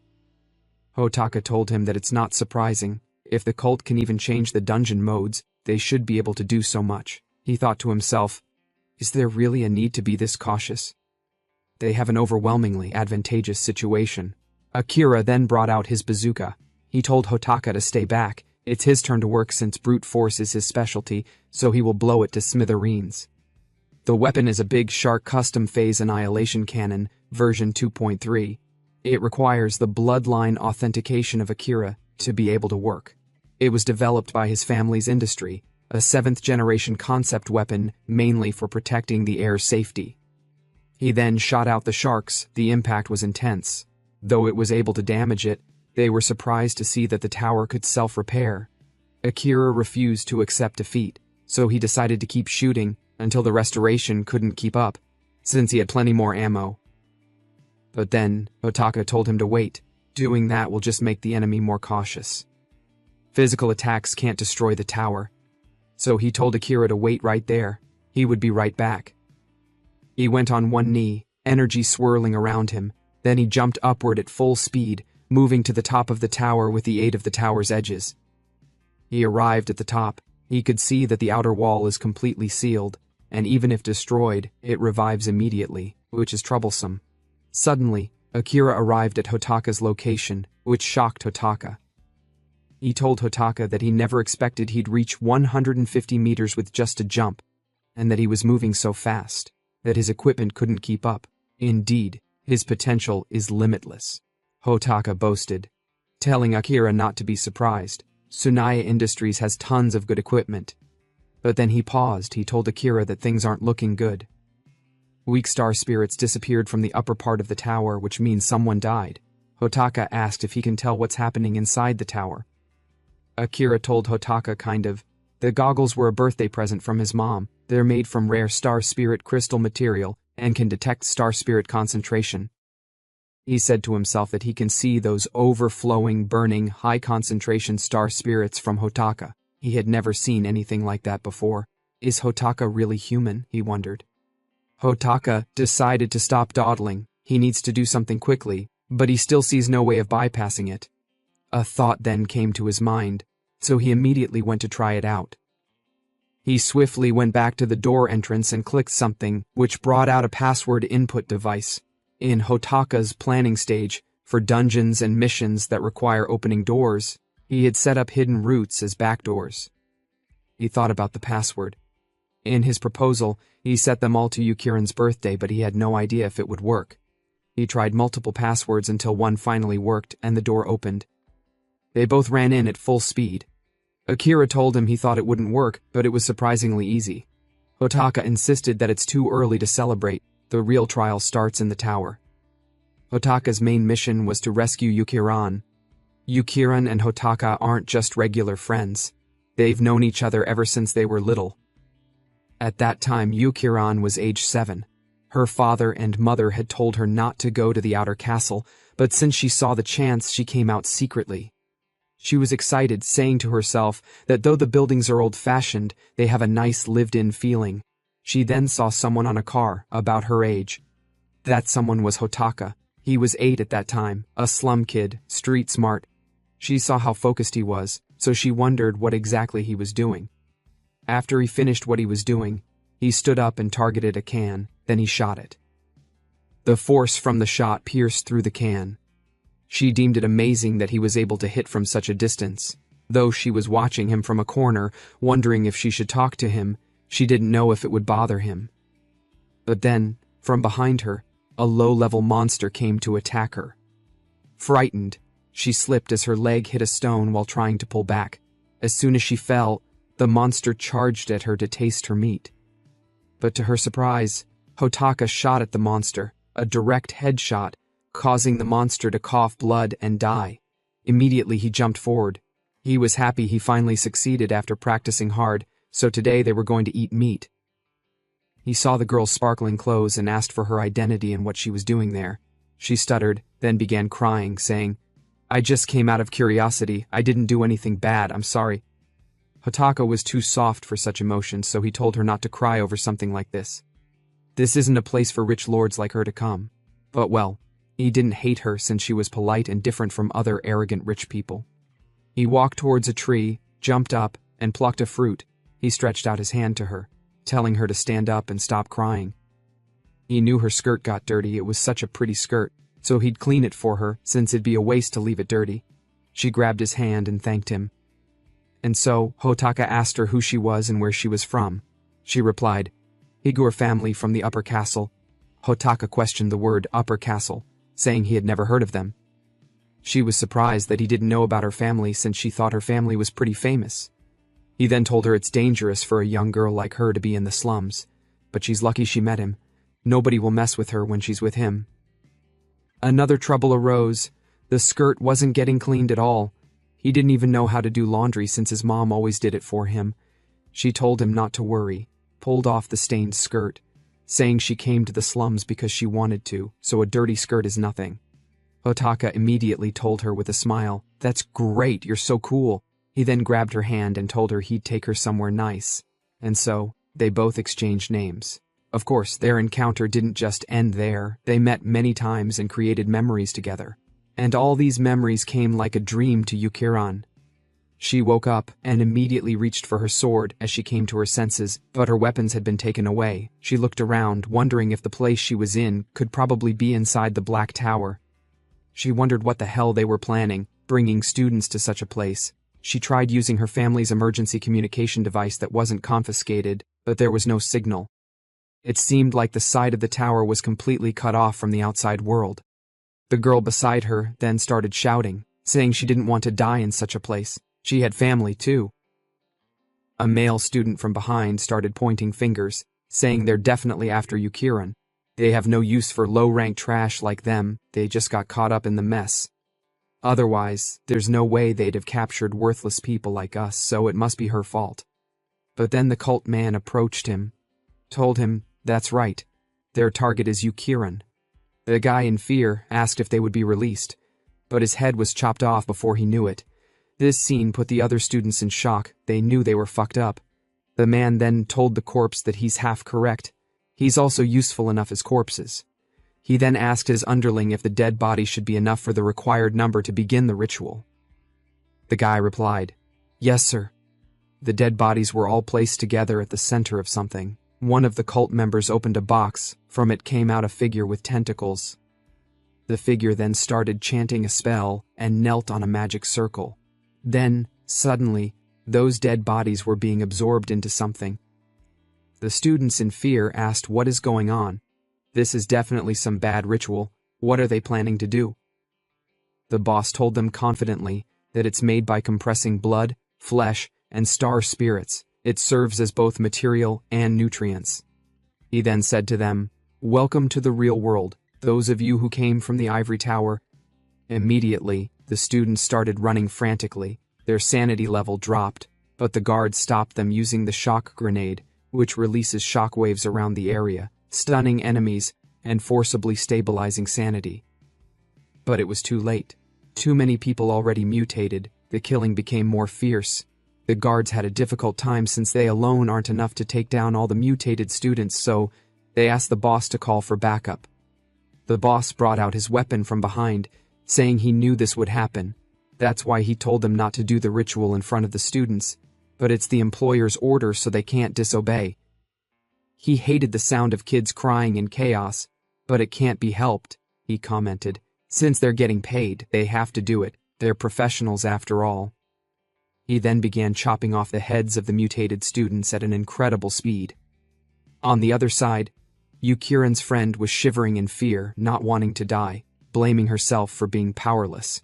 But Yukirin was composed. She decided this chaos is convenient for her, but to fight back she first need to get her weapons back. Getting over to where it is in such chaos won't be easy. She decided to manipulate her sword to pull it over. Though the distance isn't a problem, it'll take time to break through the energy shield surrounding it, so she hoped they don't notice until then. As she manipulates her sword, she was hitting the shield to break it from inside, but she was already getting exhausted faster than she thought, though she refused to give up. Then a guard appeared, pointed a gun at her and asked what she is doing. Surprisingly, her friend hit the guard with her body, which caused the guard's bullet to miss. The guard then pointed his gun at her, saying she has got more guts than he thought. He'll kill her first. But before he could shoot, both his hands were chopped off, and then his head, chopped off clean and swiftly. The girl was happy. She was of a little help even though she's weak. Yukirin thanked her for buying her time, but the friend told her it's not over yet. She then told the other students that crying won't change the situation. If they don't want to die, they should take their weapons and fight back. She charged out to attack, not wanting to die in such a place since Hotaka is waiting for her. Yukirin ran like someone owed her the horizon, blades of air parting and the battlefield folding neatly into a runway for her dramatic entrance. 2 soldiers noticed her. The kind of notice that never ends well. They raised their rifles with the confident stupidity of background extras and began firing for dramatic effect. Yukirin's expression said it all, irritated, unimpressed, and maybe 2 seconds away from inventing a new level of violence. Bullets reached her and immediately regretted existing. Each one sliced apart mid-air, shredded into a glittering storm of metallic confetti. The soldiers froze, their brains catching up to the idea that they had just been outperformed by physics itself. Around them, the others kept firing, because panic apparently doesn't come with intelligence. A flash of memory cut through the chaos. This wasn't new, this was training. Since she was 8, Yukirin had treated cutting bullets as an after-school hobby. Her maid had been her unwilling assistant, nervously shooting a toy gun, while Yukirin yelled that it wasn't a game. The maid's heart probably aged 20 years that week alone. At 13, they upgraded to real bullets. The maid begged her to wear a vest. Yukirin refused, claiming armor made her sword feel sluggish. At 17, the maid introduced a machine gun into the routine and started praying mid-session. She warned about losing her job, and maybe her head, if anything happened. Yukirin told her to shoot harder. The maid probably still has nightmares about that day. Now back in the present, Yukirin reached the soldiers and turned them into a masterclass in decapitation. The students who had been sobbing seconds ago suddenly stared like they'd just discovered a cheat code. The pink-haired girl, the one who once wasted money trying to buy time for Yukiran, wiped her tears and ran toward the chaos, declaring internally that she was too young and too fabulous to die. Inspired by her questionable courage, the others rallied too. They grabbed their weapons, yelling about taking their chances with Yukiran instead of fate. Because when you're doomed anyway, following the scary sword girl suddenly makes perfect sense. Amid the chaos, Yukiran's brain didn't rest. Why had the enemies targeted her the moment the dungeon warped? Ranks weren't visible, no one should have known. That left one answer: a traitor. Someone within their own ranks had served her name on a platter. Her thoughts shattered as two metallic weapons shot toward her. She dodged, but one grazed her arm. The pain was brief, the insult was not. The enemy leader appeared, tall, armored, and visibly allergic to compassion. He told her to die quickly so he could go home, complaining like a man missing his evening coffee. Yukiran offered to pay him double if he betrayed his employer instead. He laughed, not the funny kind, but the kind that ends in regret. He mentioned the Higure family name and sneered about what he really wanted, something money couldn't buy. Then he lunged. Their clash was loud enough to wake ghosts. Yukiran blocked, sparks flying like angry fireflies. The ground cracked under the weight of every blow. He was stronger, but she was stubborn, and stubborn people are nature's error message. Each strike came heavier, faster. He muttered about fun and unpredictability. She thought about stabbing him in a less survivable place. Then his comms beeped. The sound of an overworked mercenary realizing he'd missed his clock-out time. He sighed, said it was quitting time, and decided to end things dramatically. Out came claws, wings, and a sand wave that swept the entire area like divine janitorial fury. Students screamed, the ground trembled. Yukiran's ears rang until sound became pain itself.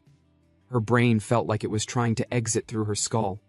Still, she crawled, reaching for her sword, the one thing she trusted, but the leader reached it first. He snapped the blade like it was a cheap toy, the sound cutting through her chest sharper than any weapon could.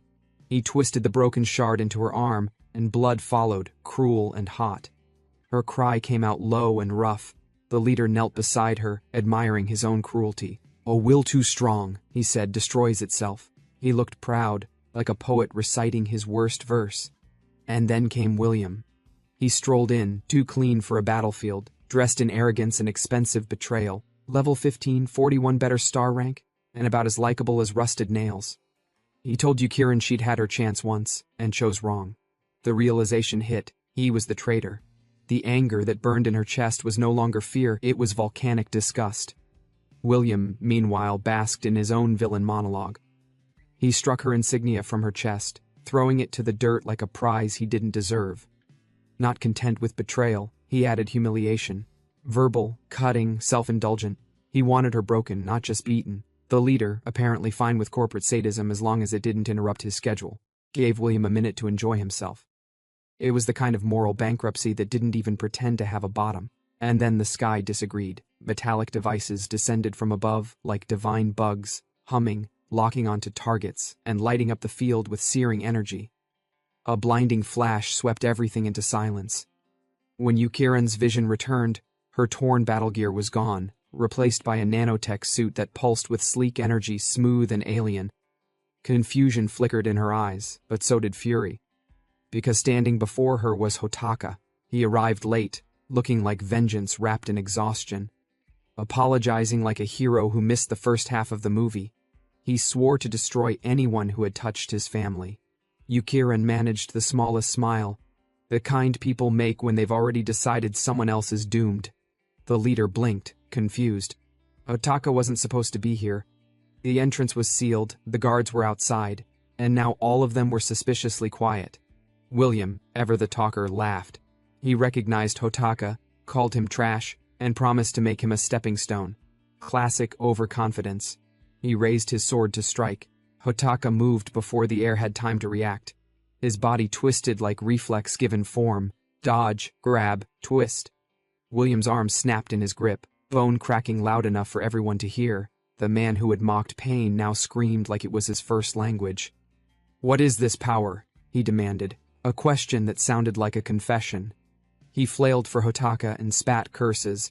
But Hotaka didn't bother with charm. He grabbed William, slammed him into the ground, and the earth answered with a crack like a snapped promise. A deafening blow rippled outward, nearby rubble offered its condolences. Hotaka didn't slow. He stretched, fists becoming metronomes of brutality, and began to hammer William's face with a relentless high-speed barrage. Each strike was a punctuation mark. Stop, stop, stop. William tried to buy time with his epic energy shield, the kind of artifact that usually moonlights as a missile stop. For a blessed second it held. Hotaka's fists, however, were not convinced by artifacts. The shield trembled, then spiderwebbed, then imploded like an overhyped gadget. William watched in horror as the thing he'd trusted to shrug off rockets shattered into useless light. Impossible, he howled. Then another punch landed. The impact drove the breath from him and painted the air crimson. Around them, students stilled, murmurs snapped into shouts. Is that really Hotaka? When did he inflate his power overnight? Nobody asked for this level of one-sided justice, but it was arriving anyway. Watching William get pulverized felt like delayed karma finally showing up with receipts. Yukirin, half bleeding and half breathing, still had the audacity to keep her eyes open. She wasn't sure whether to cheer or just pass out from secondhand stress. Then Toji arrived, walking into the chaos like some uninvited DLC character. The man moved with the quiet confidence of someone who'd already read the spoilers. He dropped a sword beside Yukiran, not just any blade, but a generational guilt trip forged by the Higure bloodline. Ice crystals and mithril fused into a weapon that practically whispered, "I'm colder than your ex's goodbye text." Toji didn't waste time with hero speeches. He handed over a glowing device with the calmness of a man distributing holy relics. Big Brother Hotaka, he said, was out there being a human fireworks display to buy them time. The device would protect the students and give Yukiran cover to evacuate. Yukiran nodded anyway. Orders accepted, brain optional. The device went off, releasing a cloud so thick it made reality buffer. Not your average cinematic smoke, this stuff rewrote visibility itself. Enemy radios exploded with confusion as soldiers started arguing over thermography settings like tech support on fire. They switched scopes, cursed in 3 languages, and realized too late that their fancy gear couldn't read magic-grade trolling. From the fog, a gunshot cracked. One soldier dropped. Another turned, shouting something heroic before joining him on the floor. Somewhere in the mist, Toji smirked, the kind of smirk that deserved background music. "Don't compare our gear to toy grenades," his expression said. The enemy scrambled, sealing exits and barking orders like cogs trying to hold a collapsing machine together. That was when Yukirin moved through the smoke, a phantom with purpose. She cut 2 soldiers down, whisper quick, and signaled a path. "Follow me," her body said. "I will clear a lane and come back for Hotaka." Yukirin's inner promise to return hung in the air like a vow forged in blood. Back in the center of ruin, Hotaka's hands dripped not his blood but William's. The guy had given him more than a reason to fight. He'd given him motive. William scraped and pleaded, voice thin and furious. It was a threat. He was a victim too. "Forgive him, please." Hotaka's eyes flared crimson like an eclipse. "How many innocents died because of you?" he asked in a tone that did not invite excuses. Forgiveness felt improbably cheap at that moment. Before Hotaka could deliver a verdict, the leader slipped in behind him like a shadow with a clipboard. He accused Hotaka of stalling, of letting mercy become delay, and the leader touched down and performed battlefield triage with a smile, divine healing, a quick shove of life back into his paid asset. Ungrateful as William was, he gulped the repair and spat a thankless demand that the leader keep him alive. He'd pay more, he promised as he limped away. Hotaka's fury was steady, not theatrical. Allies pinged in his earpiece, all students evac'd outside the Black Tower. "Now you can go all out." The words landed and unlocked something clinical in him. He launched 3 arrows toward William, swift justice expressed in projectile form, but the leader, forever the prudent protector of his invoice, intercepted. Then, one arrow betrayed expectation. Mid-flight, it bent, a small miracle of trajectory, and struck William square in the forehead. The sound was both wet and final. He hit the ground like a prize that had finally been collected. The system, indifferent, mechanical, registered the kill. William defeated, 100 points awarded, encrypted comms item looted, awaiting analysis. The world continued its bureaucratic duties even as bodies cooled. The leader, now standing over the fallen William, kicked the corpse as if checking a purchase return. An accountant in armor, he frowned at Hotaka's audacity. Killing William without authorization was a risk, but the leader's politics were easy to read. Profit first, sentiment never. Then, with a click that shifted tone, the leader produced 2 guns and went serious. He promised he'd repair the work to his satisfaction. Hotaka answered with arrows. The leader met them with bullet. Iron and wood tangoed, clashing into a visual stutter of sparks and death. The battlefield smelled like ozone and bad decisions. Around them, the students moved like survivors waking from a storm. Yukiran had cleared the path. They fled with the kind of messy, hopeful haste that history rewards or records poorly. Hotaka stayed. The leader cursed the inconvenience of a man who refused to be filed into a contract. The air screamed with bullets. Every direction flashed in metallic fury as the leader, a walking armory who clearly skipped leg day, grinned through the haze. He admitted that he might have underestimated Hotaka. The kid could actually keep up, dodging rounds that should have turned him into abstract art. Respect earned, apparently. So, in the most irresponsible show of gratitude ever, the leader decided to escalate. His arms unfolded like some twisted factory nightmare, and cannons, actual cannons, sprouted from both sides. Twin machine guns fused to flesh, humming with malice. He said he'd work overtime for a fighter this fun, and for once, someone sounded genuinely excited about murdering a teenager. Then came the barrage. 10,000 rounds per minute. Each bullet a sermon about overcompensation. Buildings behind Hotaka were reduced to polite dust clouds. The kid dashed between streams of molten air, speed blurring his form until physics started to complain. He moved with desperation disguised as grace, muttering inwardly that victory wasn't just about rank, it was about who had the better toys. Hotaka admitted his own inventory was modest, but he wasn't exactly unarmed. He'd raided the Academy's secret treasure vault like a thief with divine timing, and now it was payday. The leader paused when Hotaka stopped moving. He tilted his head, amused, asking if the brat had finally run out of stamina. 10,000 rounds a minute was apparently his idea of a fair fight. He shouted that it was time to clock out, that he'd bury Hotaka without even leaving a speck of dust. Classic villain confidence, loud, expensive, and seconds away from regrettable. The cannons roared again. Dust exploded across the field, choking visibility. And for a heartbeat, it looked like Hotaka had been swallowed whole. But as the smoke cleared, the bullets hung mid-air, frozen against a glowing shield that shimmered like divine mockery. A kinetic energy reflection barrier. Sigma type. It didn't just stop bullets, it studied their trajectory, calculated revenge, and sent them home 3 seconds later. With interest. The reflected barrage screamed back toward the leader like karma with bullets. His face collapsed into disbelief as he scrambled to block it with his twin cannons. Futile.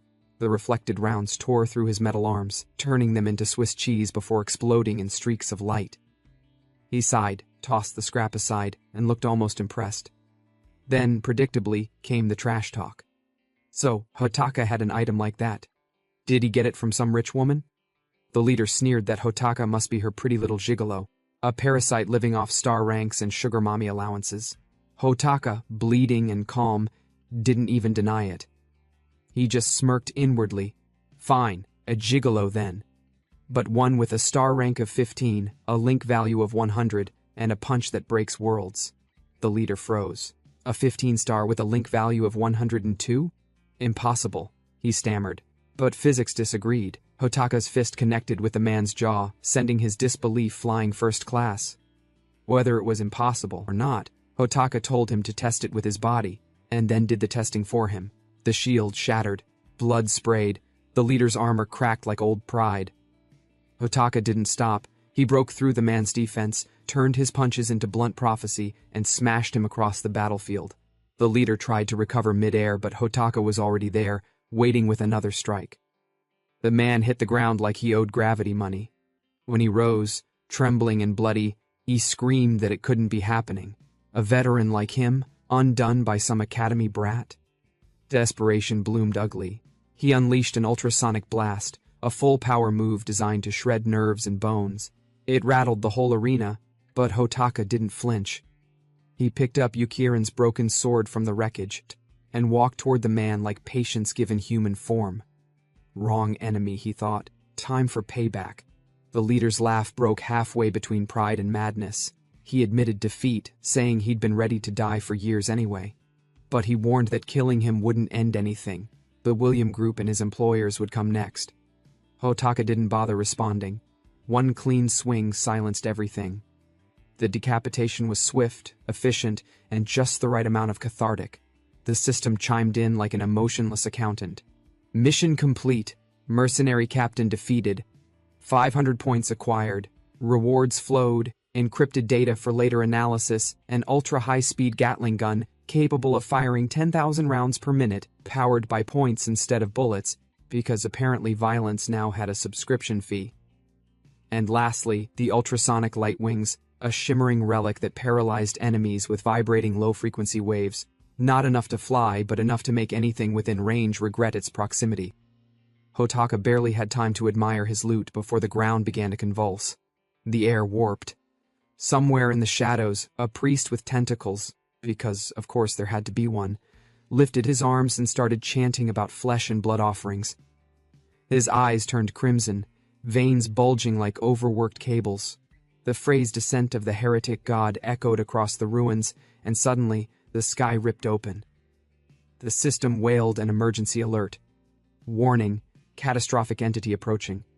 Hotaka's heart lurched. He looked up, and there it was. The heretic god. A towering monstrosity stitched together from nightmares, its grotesque body pulsing with countless eyes, limbs, and whispers. The kind of creature that made existential dread feel underqualified. All across the battlefield, students froze. They stared at the horror, breaking through the clouds. The final boss of the Triad dungeon, a being leagues above their comprehension. Some whispered that there was no hope. Others, shaking, said that as long as Hotaka still stood, they had a chance. Yukiran clenched her fist and raised her head, saying inwardly that she believed in him. Hotaka looked up at the godlike monstrosity as the sky bled light around it. The battlefield looked like the apocalypse got bored and decided to start early. And somewhere in the chaos, the heretic god was still trying to decide whether it wanted to destroy humanity or just redecorate the planet in horror aesthetics. Each boss wasn't just strong, they came with gimmicks so cruel it felt personal. Hotaka's mind ran wild, realizing he'd created these monsters for players who thought pain was a hobby, never expecting cultists would summon one into real life. The heretic cult wasn't just dangerous, they were the kind of people who'd throw a party in a graveyard and call it divine enlightenment. The heretic god, now half-formed and twice as ugly, writhed with tentacles that looked allergic to symmetry. Hotaka studied it through the haze, noting how different it looked from his original settings. Maybe this was what creative regret looked like in 3D. Was it because the world had reconstructed itself, or because the beast wasn't fully complete yet? Hard to tell when the universe had stopped caring about logic. Down below, the shaman responsible for this nonsense lifted his arms to the heavens like a lunatic hyping up a concert. He called upon the heretic god to devour flesh, grow stronger, and save humanity, the kind of line only a delusional cultist could say without irony. The creature answered not with grace, but with a tentacle that wrapped around the shaman like an affectionate nightmare. The priest didn't even scream, he smiled. Because of course, dying horribly was an honor now. But before the heretic god could turn him into dinner, a storm of arrows sliced through the air. They tore the shaman apart mid-chant, courtesy of Hotaka, who didn't have the patience to listen to another word of that ritual drama. The arrows struck cleanly, and Hotaka muttered inwardly that the monster wasn't at full power yet. He'd have to stop its growth before the thing evolved into something that required divine patch notes. He whipped out his newly acquired cannon, firing with the kind of intensity that made the earth regret existing. Explosions erupted around the heretic god's feeding heart. But even through the chaos, the dying shaman's voice carried one last sermon of stupidity, declaring resistance useless and inviting Hotaka to become lunch.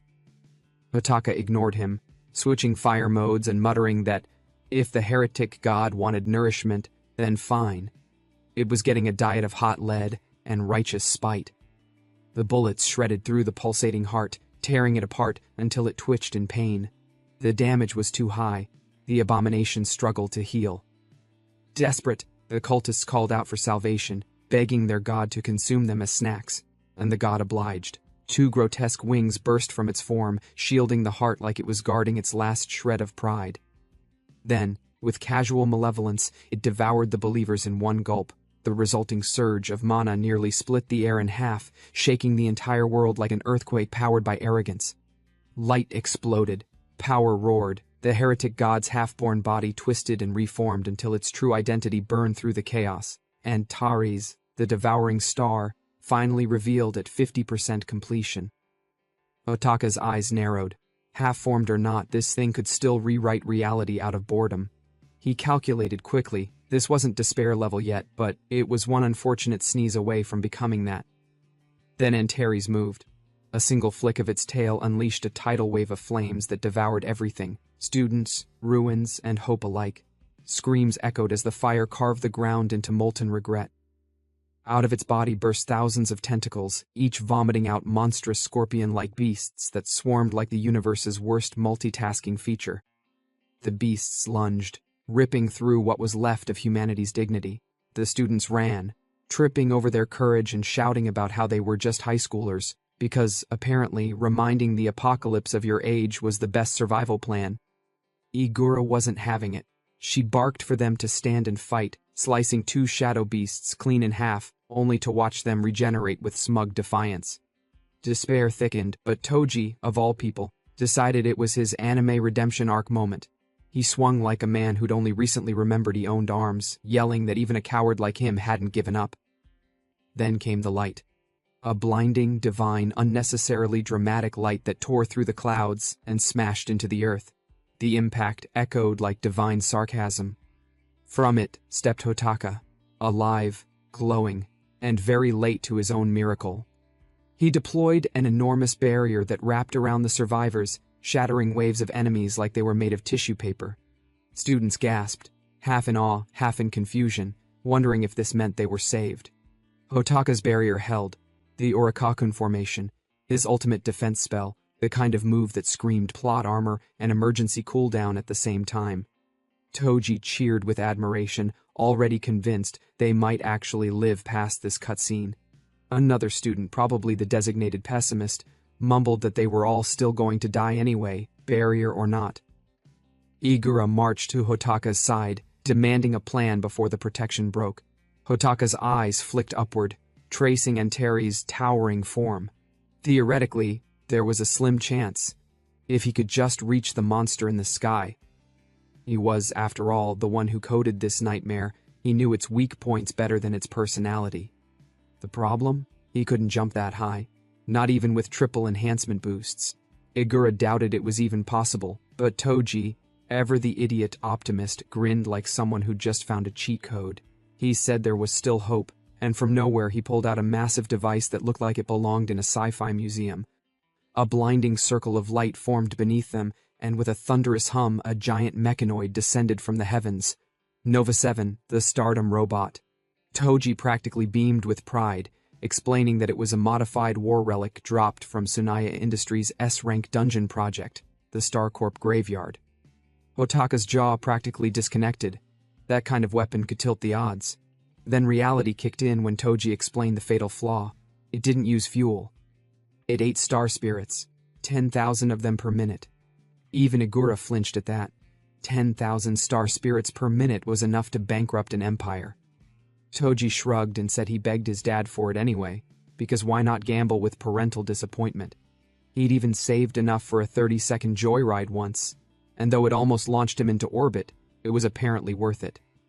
Hotaka looked from the mech to the trembling students, crying for their parents, their homes, their sanity. The sound of despair solidified something inside him. If this was his only chance to end the nightmare, then he'd burn every star spirit he owned to do it. Tsunaya, in a fit of noble idiocy, had apparently decided generosity was a combat skill. The guy actually transferred 5,000 of his star spirits, the kind of resource you guard tighter than your browser history. Hotaka stared at him like he just confessed to burning money for warmth. Tsunaya only shrugged, muttering apologies like a billionaire donating his last coin. 30 seconds of fuel for the robot, he said. But in this kind of war, 30 seconds was the difference between legend and lunch meat. Igura tried to offer her own spirit next, even though her tank was emptier than a motivational quote after a bad day. She barely got the words out before Hotaka tapped her shoulder. Half comfort, half please don't embarrass yourself. He told her she'd already spent everything becoming stronger, so she shouldn't waste guilt pretending she had more to give. Then he tossed Tsunaya a look that said, "Take your pity points back," except Tsunaya's stubbornness had already been shipped and delivered. Hotaka claimed he could run the robot for 4 minutes. 4 minutes. Tsunaya thought the man had lost it. But Hotaka wasn't bluffing. His star spirits were overflowing, perfectly synced with the machine like they'd been made for each other. When he entered the cockpit, the system lit up in a frenzy of lights and arrogance. Pilot link successful. 40,000 points consumed. Duration, 4 minutes. Detection, abnormal spiritual resonance. All combat protocols unlocked. Translation, Hotaka just broke the tutorial limit. The robot roared to life and ascended, metal wings slicing through the sky. Down below, the earth trembled like it owed him rent. He aimed straight for the writhing mass of Antares, that oversized nightmare pretending to be a god.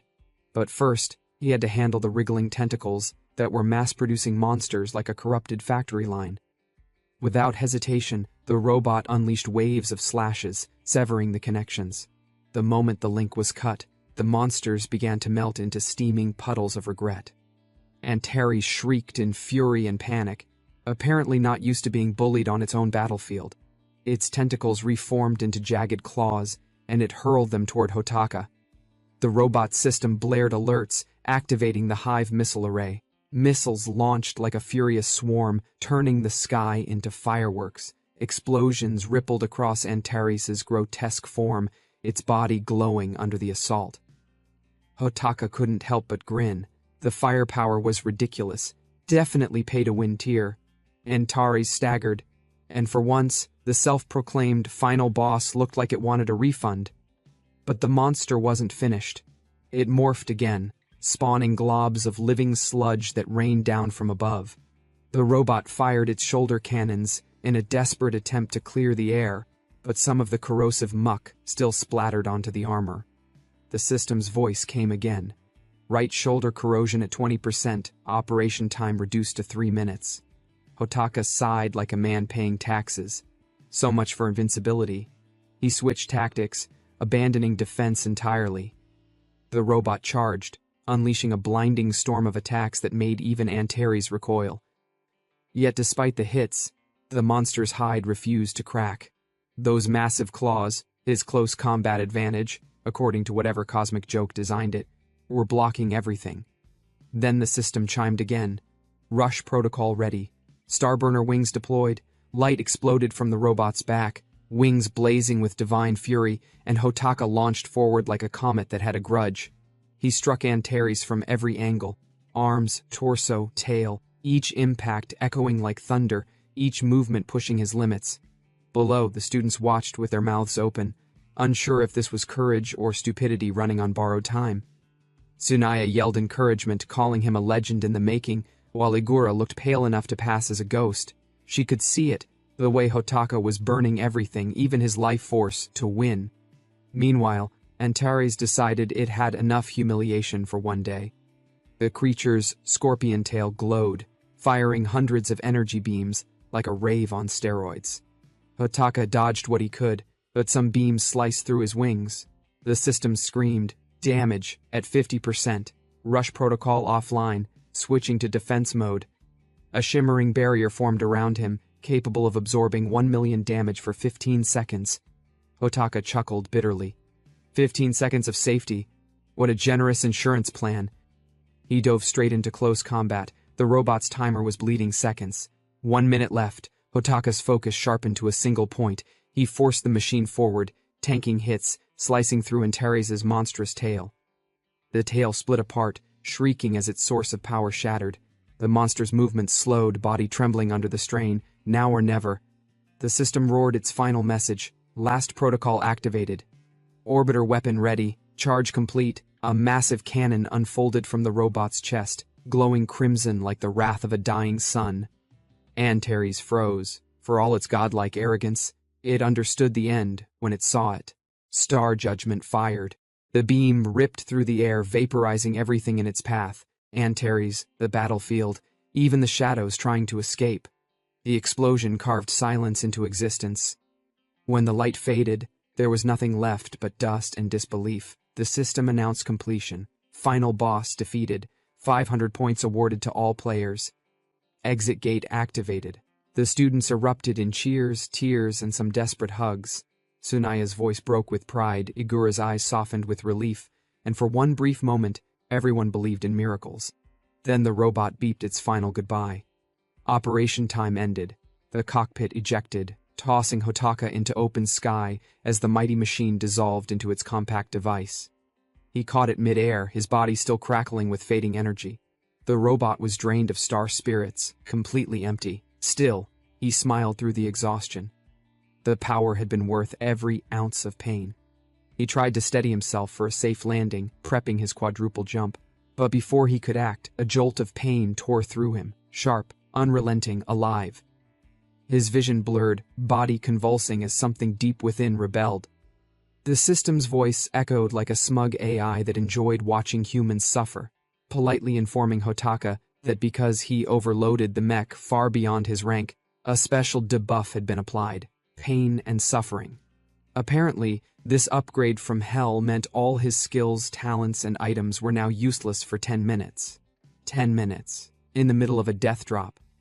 Hotaka's eyes widened as if the sky had just insulted his intelligence. He thought maybe they could have mentioned this earlier, before he turned himself into a flaming shooting star headed for the ground. Far below, Yukirin noticed something off. That something being Hotaka plummeting from the sky like gravity owed him money. She muttered inwardly that his fall speed wasn't decreasing at all. Tsunaya, ever the commentator, pointed out that Hotaka should be able to use his quadruple jump. Then it clicked. The same weakness he had back when he first used the mech wasn't him being weak, it was a side effect. Without waiting for backup, Tsunaya launched his jetpack device like a caffeine-fueled comet. He said something about saving Hotaka, but really, it was mostly panic and poor decision-making disguised as heroism. Meanwhile, Yukirin and the others felt the ground vibrate. The transfer gate, their one-way ticket out of this cosmic joke, was shrinking. Students pointed upward, screaming something about glowing shapes in the sky, because apparently the nightmare wasn't done yet. A grotesque figure that looked suspiciously like a monster's heart was reforming above them. Fantastic. The sequel no one asked for. Then the system, with all the grace of a broken alarm clock, announced a mysterious error. Transfer gate closing in 100 seconds. The students froze, then erupted into chaos, panicking, tripping, and forgetting what teamwork even meant. Some collapsed from exhaustion, others screamed for help, but survival mode didn't include empathy. Yukuran, however, wasn't built to sit and cry about it. She made a decision only a true lunatic, or hero, would. If they couldn't all run, she'd send them flying instead. She told the slower ones to activate their strongest defensive skills, which sounded noble until she grabbed one student and yeeted her straight into the shrinking gate like a home-run baseball. The others stared in disbelief, then realization. Brutal, but effective. And so began the strangest evacuation method ever recorded. Yukirin swung her sword like a divine baseball bat, launching crying students into the transfer gate with perfect accuracy. Each swing echoed with righteous fury and mild war crime energy. They called it insane. She called it efficiency. Deep down, she just refused to let Hotaka's sacrifice go to waste. Up in the sky, Hotaka was still falling. The wind tore at him, pain shot through his body, and he thought about how tragic it'd be to die stylishly mid-air while everyone escaped. He begged silently for them to make it out, even if he didn't. But before the ground could make a new crater in his honor, Tsunaya streaked through the sky and caught him mid-fall like some overconfident action hero. Hotaka was shocked to still be alive. Tsunaya apologized for forgetting to mention the robot's side effects. Hotaka, ever the martyr, just laughed internally that it wouldn't have changed anything. If his life could save the others, so be it. Tsunaya wasn't having that melodrama, though. He tightened his grip, muttering something about not letting Hotaka die a cool death just to make everyone else look bad. He pressed a few buttons, and a massive power bike materialized beside them, like it had been waiting for a cinematic entrance. The thing looked ridiculous, sleek, loud, and clearly overcompensating for something, with an engine that could reach 300 km/h. Since the flight device was toast, they had no choice but to ride it out. Literally. Tsunaya revved the bike, yelling something about maximum velocity, and the two blasted toward the collapsing gate. Then, Hotaka noticed Yukirin still on the battlefield, stubbornly swinging her sword even as the world fell apart. Tsunaya shouted back, asking why she was still there, but Hotaka told him to keep going. He reached out instead, stretching his arm as they raced past, and Yukirin grabbed hold. The moment their hands met mid-air, she swung herself onto the bike's back, landing with the grace of someone who had absolutely no time left for elegance. Hotaka smiled, half relieved, half exasperated. He asked why she always had to wait in dangerous places like she was auditioning for tragedy. Yukirin held him tight from behind, whispering through the chaos that she wasn't letting go again. Tsunaya, ever allergic to emotional moments, interrupted that touching reunion by yelling they were out of time. The system began its final countdown, 10 seconds. The gate's light flickered like the dying battery of the universe. Tsunaya's hands tightened on the handles, his voice a mix of panic and adrenaline as he told them to hold on tight. Then, with every ounce of speed the bike could muster, they surged forward into the collapsing gate. Their speed increased. They stood steadfast on the bike. Countdown. Now 9 seconds. The boss reacted. The ground trembled as the rock broke. A sinkhole appeared in front of the portal. The cult was determined not to let them out no matter what. Akira shouted at them to hold on. "He's jumping!" He boosted up, saying the bike was made with a fighter jet engine, but to their surprise he jumped too far from the gate, which was really bad. The bike lost its balance. Now the countdown is 5 seconds. Akira carried Hotaka on his back, running and blaming himself for not calculating the distance accurately. Hotaka told him not to blame himself. It was because he couldn't finish the boss off. Yukirin said to herself that she wished she could blast Hotaka and Akira away with force like she did with the other students, but she didn't have the strength. Now the countdown is 1 second, the transfer gate closing. They're almost at the gate, but they won't be able to make it. But then, to their surprise, a machine came through the gate and widened it. To their greater surprise, the person who came out of it was the principal, Sumeragi Hakuji, Stella Academy's principal. With a smile, he told the three of them that they all did really well. From here, they should leave it to the teachers. The principal then told the first squad to seal the core, the second squad should control it. They all began working in unison, but the boss core was still rampaging, causing the earthquake frequency to increase. They were surprised to see the core growing even more. The principal activated his spell, not wanting to make the same mistake twice. He then shot all his swords at the rampaging core. They pierced through the barrier and headed straight for the core. Akira praised the principal for being cool. The first time seeing him, Hotaka also respected him. After all was done, the principal came and placed his hand on Hotaka's shoulder, praising him for brilliantly covering his mistake. He thanked him from the bottom of his heart. The system then told Hotaka that a copyable talent had been detected from the principal. Star rank 21, Alpha Regulus. His talent is Magic Swordsman. Hotaka told him he only did what was natural as a student. At the same time, the system informed him that he couldn't copy due to insufficient star spirits. The principal laughed, telling him to go out and rest quickly. He'd never forget his work this time. The three walked toward the gate to head out. Hotaka said to himself that although the principal's star rank was below Nozomi's and Yukirin's, his skill was leagues apart. He could really understand what kind of effort he'd put in. The light from outside shone into their eyes as they stepped out. Nozomi immediately went to hug him for coming out safely, saying she was worried. Other students also cheered him on, saying he was the strongest student. Hotaka told her to come on, she should stop hugging. Everyone was watching. She refused, saying she didn't care, she was never letting him go again. Hotaka hugged her back since it couldn't be helped. Now the end countdown increased to 2 years, 364 days and 5 hours.